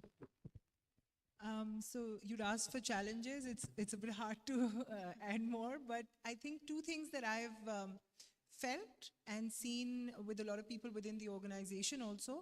Number one is security. So at the workplace, in the road spaces, public spaces, हर जगह आपको महफूज feel करना बहुत ज़रूरी है किसी भी चीज़ में पार्टिसिपेट करने के लिए, लेट अलोन इकोनॉमिक एक्टिविटी में. सो आई थिंक वो एक बहुत बड़ा चैलेंज है ख़वातीन के लिए, जिसको अगर हम शायद ओवरकम कर लें तो काफ़ी सारे मसाइल ओवरकम हो जाए. इनफैक्ट महफूज फील करना घर में भी, to be safe in your own homes. And then secondly, I think another challenge women have to face in the workspace is perception. तो औरतों का एक तासुर बना हुआ है ऑलरेडी जो वर्क स्पेसिस के अंदर है कि उनकी क्या लिमिटेशंस होंगी या उनकी कैपेसिटी किस तरह की होगी. And when I speak to my male colleagues who are heading departments, जो ख़वातीन जिनके डिपार्टमेंट्स में उनके अंडर काम कर रही हूँ, मैं उनसे पूछती हूँ तो वो सेम ओल्ड बायसेस और वो सेम ओल्ड तासुरात अपने शेयर कर रहे होते हैं, जैसे इनको घर जल्दी जाना होगा, इनको फैमिली को बैलेंस करना होगा, you know, things like that. So I think, या फिर actually one that I had to face when I first started working in a law firm was, आपकी बहुत जल्दी शादी हो जाएगी फिर आप काम छोड़ देंगे, you know. So things like that, those are real biases that you have to face. In fact, you know, a lot of places, bank officers have now been hired who are women and are doing a really good job, particularly in the microfinance industry. We're trying to create more space for them. But एक bias ये है कि इनसे large ticket accounts नहीं manage होंगे. So इनको छोटे ticket accounts दिए जाएं, ये बड़े customers को नहीं manage कर सकेंगी, ये understand. So these biases can run very deep and they can go from some frivolous ones to some very serious ones. So I think those are the two challenges. Over to you. Thank you, and thank you, Shumaila, for this fantastic question and for allowing me to be a part of this really great panel. I think ज़्यादातर points जैसे आप कह रही थी cover हो गए हैं. I want to go back to some of the things that Roshane was saying. So जब आप data को देखना शुरू करते हैं and जैसे जो हमारे national level data sets हैं उनको देखें एंड ख़वातीन से बात करें कि अच्छा आप काम क्यों नहीं करती हैं, तो अबाउट 40% ऑफ देम से that they actually like to work but they can't because the reproductive burden is very high. And I think all the panelists over here have been talking about what we term generally as the gender order. So Pakistan का जो gender order है उसमें यही है कि मर्द जाके कमाएगा और औरत जो है वो घर की देखभाल करेगी, बच्चों की देखभाल करेगी. एंड इसमें कोई हर्ज नहीं है. But the issue that arises is that when women do work, they're still expected to continue to do all of the reproductive work. So if you take a look at our time use surveys, what we find is that working women and non-working women में इतना time वो आ रही हैं reproductive work पे, there's only a half-hour difference. So अगर working woman जो है, sorry, non-working woman जो है वो 5.5 घंटे गुजार रही है, working woman जो है वो 5 घंटे गुजारेगी. So इसमें फिर it becomes really challenging for women to manage उसी तरह से reproductive work जिस तरह से वो पहले कर रही थी before they started working, and still continue to give the same to their job, which is the challenge that you have highlighted then. And inevitably what happens is कि women, because they face such a hostile public space, transport नहीं है, सब समझते हैं कि अच्छा ये तो काम ही नहीं करती हैं सही से, they just say ठीक है तो फिर मैं घर पे बैठती हूँ, मुझे क्या ज़रूरत है कि मैं इतना ज़्यादा अपने आप को सैक्रिफाइस करके इतनी टाइम पॉवर्टी कटेल करके बाहर भी निकलूँ और फिर मुझे उस तरह से वो इकोनॉमिक बेनिफिट भी ना हो जो रोशानी कह रही थी. So the other challenge that I want to highlight, aside from the gender order, is actually going back to mobilities. So Roshane talked about physical mobilities. आप दोनों ने भी उस पे ज़रा, I think you touched upon it. But there's also digital mobilities now, which I know Shumaila is going to talk about later, I'm sure. Women are as curtailed in the digital sphere as they are in the physical sphere. Their mobilities are as closely monitored. They find themselves as limited. And this is now a real challenge moving forward, which I think post-COVID हमें बहुत ही ज़्यादा नज़र आया है.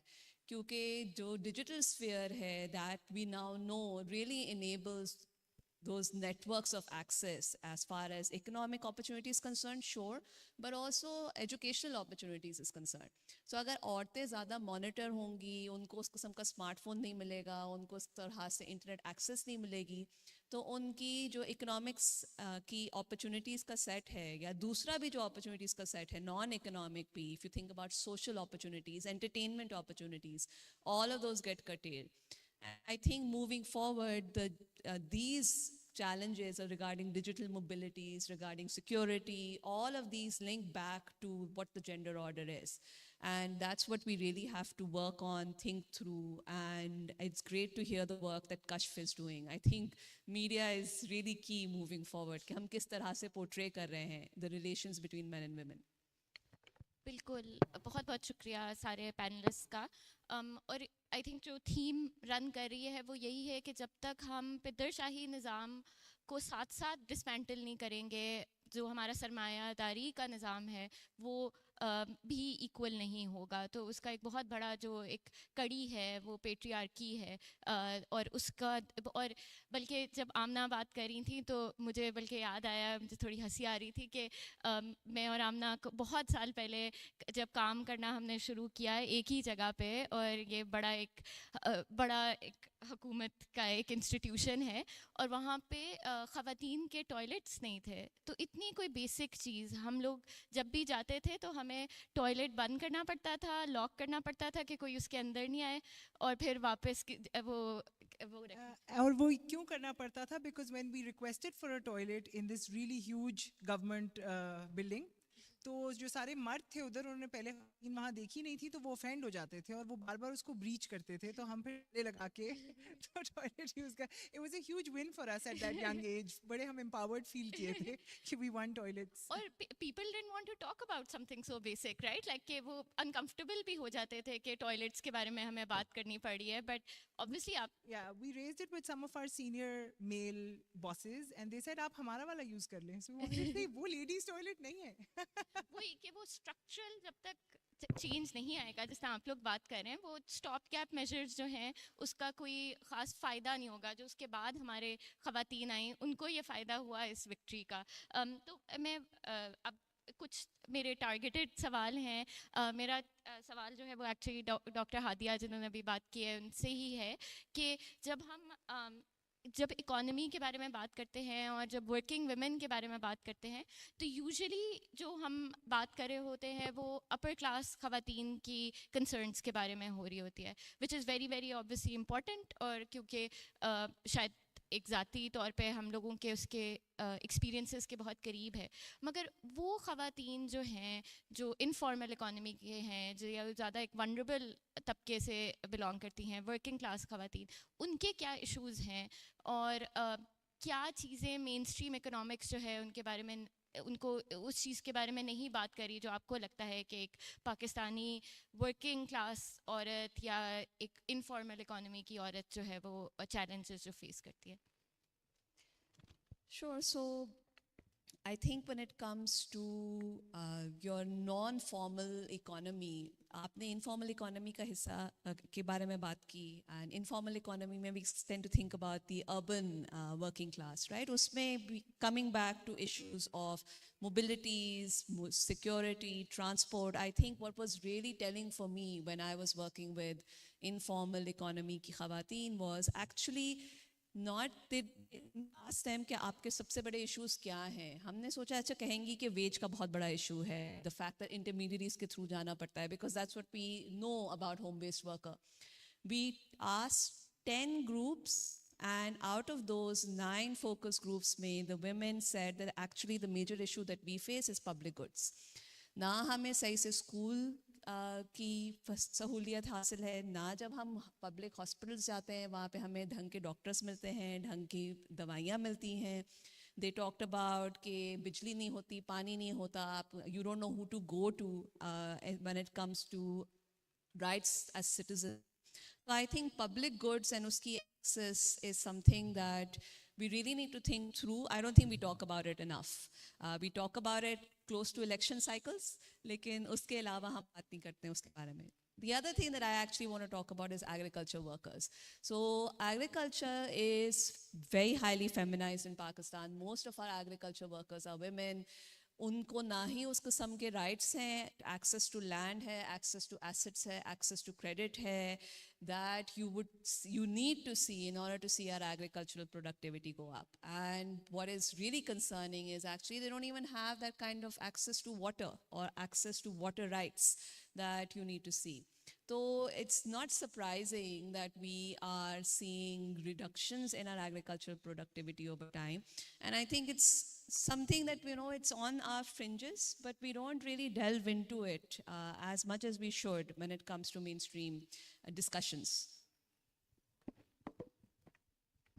बिल्कुल I think ये बहुत ज़रूरी है जब हम इकोनॉमिक्स के बारे में बात करें तो हम हर तरह की ख़वातीन के बारे में बात करें और हम गारमेंट सेक्टर वर्कर्स में जो ख़वातीन फैक्ट्रीज़ में काम कर रही हैं, जो सैनिटेशन वर्कर्स हैं हमारी, जो डोमेस्टिक वर्कर्स हैं, उनको भी इस कॉन्वर्सेशन के अंदर कैसे इंक्लूड किया जाए और उनके एक्सपीरियंसेस को कैसे सेंटर किया जाए. आई थिंक वो बड़ा चैलेंज है जब हम टॉप डाउन रिफॉर्म्स और इन चीज़ों के बारे में बात कर रहे होते हैं. Which leads me to my second question जो रोशाना आपकी तरफ आएगा. जो हम देखते हैं कि एक तो इक्वालिटी की बात की जाती है, हम कवानीन बना सकते हैं, हम पॉलिसीज़ बना सकते हैं, मगर जब हम देखते हैं कि ख़वातीन को और जेंडर माइनॉरिटीज़ को इंक्लूड करने के लिए हमें कुछ स्पेशल मेजर्स लेने पड़ते हैं, कोई सोशल सेफ्टी नेट्स या कोई पॉलिसीज़ में बदलाव करना पड़ता है.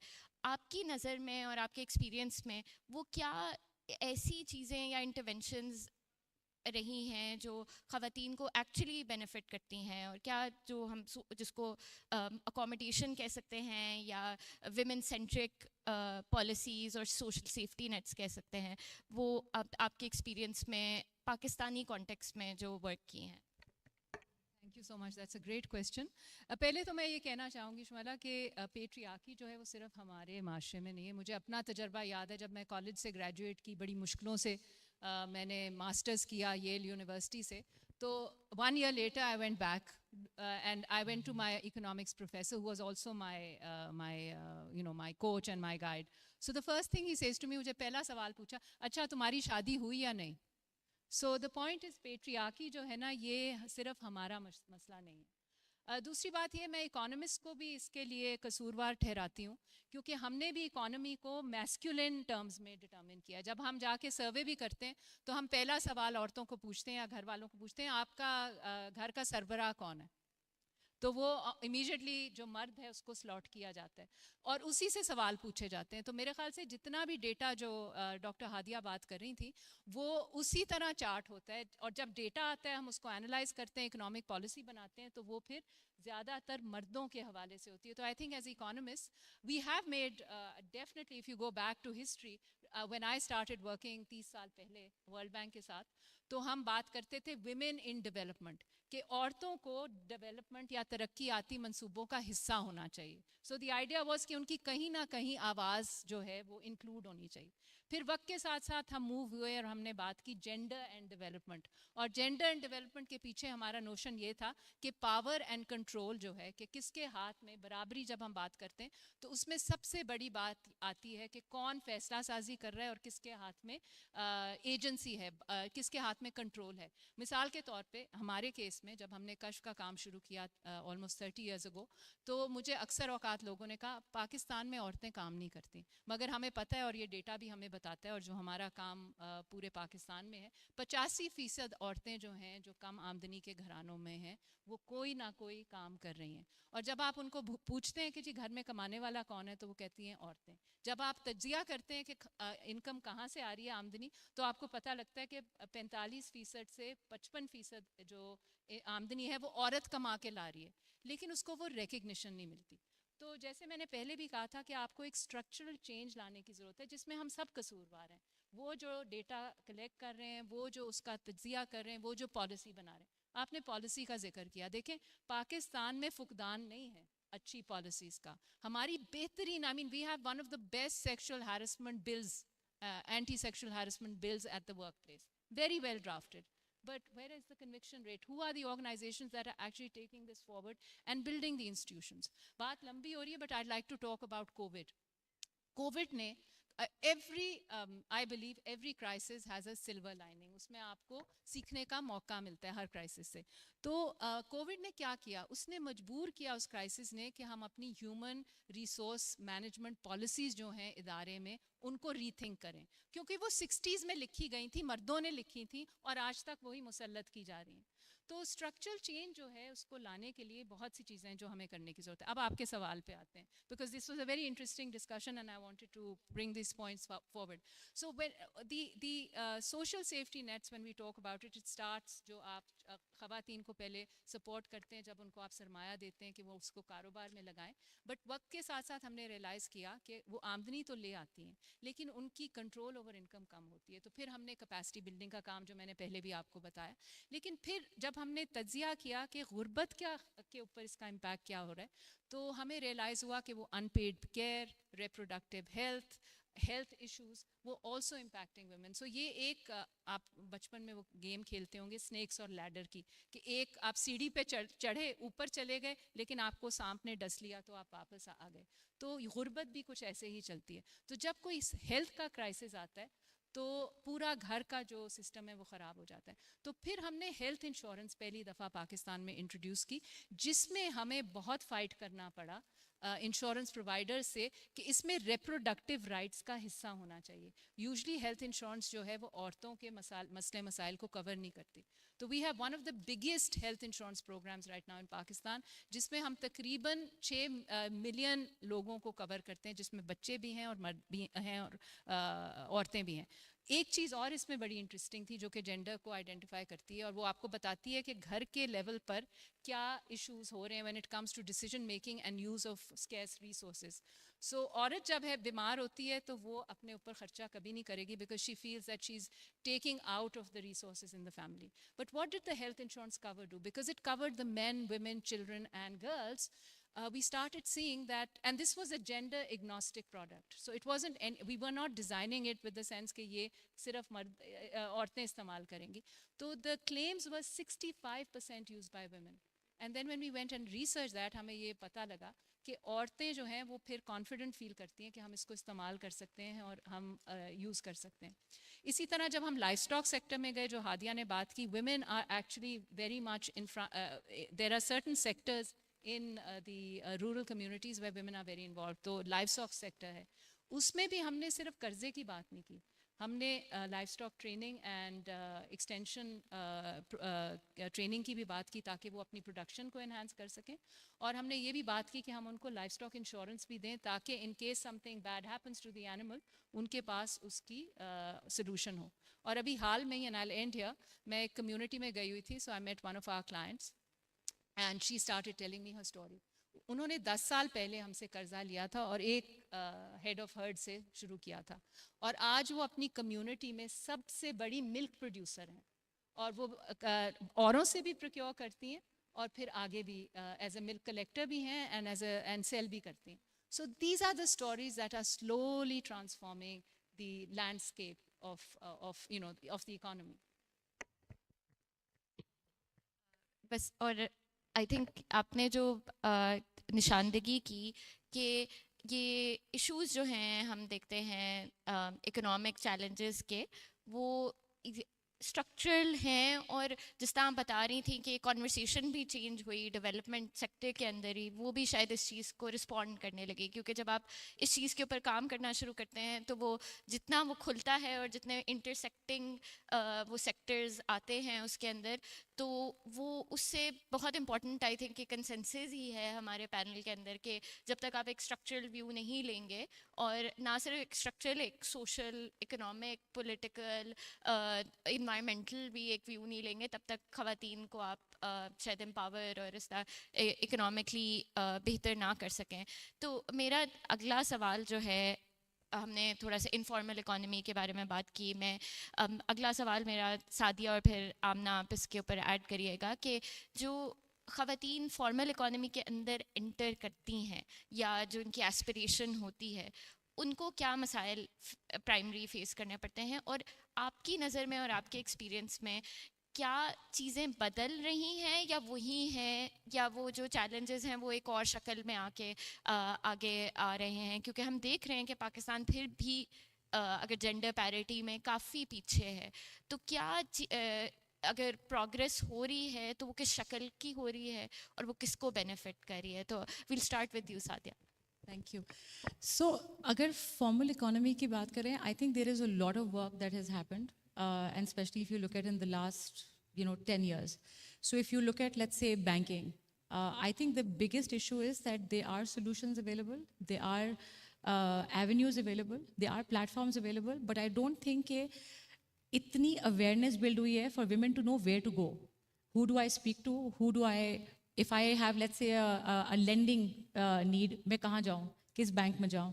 And I think that both from, and I'll talk about financial institutions, as well as the government and the regulator, I'm talking about the State Bank, right? There is a lot of work that has happened over the last 4-5 years. So State Bank ने एक actually proper program निकाला हुआ है, which is called Banking on Equality. और उसके अंदर there's special targets given. So we as banks, we have targets कि how many women account do we open? And not just like a token account. You know, they actually say what is the full proposition. तो उसमें lending क्या है, savings क्या solutions है, credit card है, personal finance है, loans है for small, their own businesses that they want to run and start. Also, I think to kind of address जो मैंने पहले कहा था कि knowledge और awareness नहीं है, State Bank now also mandates us to run what we call financial literacy awareness sessions, right? So we're having a financial awareness week that's going to start now. और हर बैंक के अंदर literally हर branch में they're saying, you should have a department that owns the women proposition. और दूसरा ये कि हर branch के अंदर there should be one representative that if I go and I say कि मुझे ये product समझना है या मेरा ये problem है, so वो है और वो State Bank आके check करता है. Now, if I look at what organizations are doing, so I'll just quickly talk about what Standard Chartered is doing globally and locally in country as well.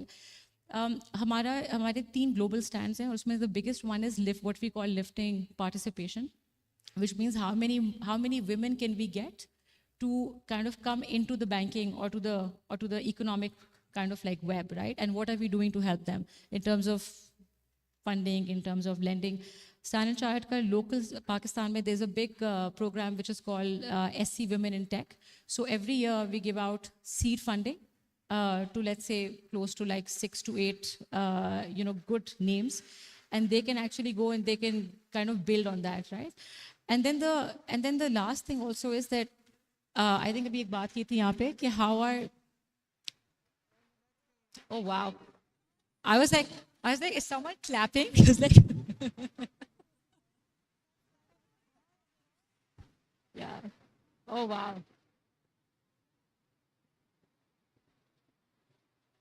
It's amazing.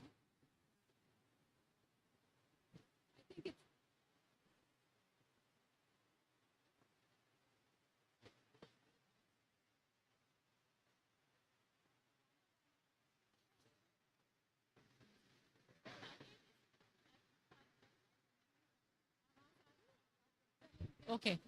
So I'm from Karachi. I'm not used to rain or hail, so it's quite an experience. I think the other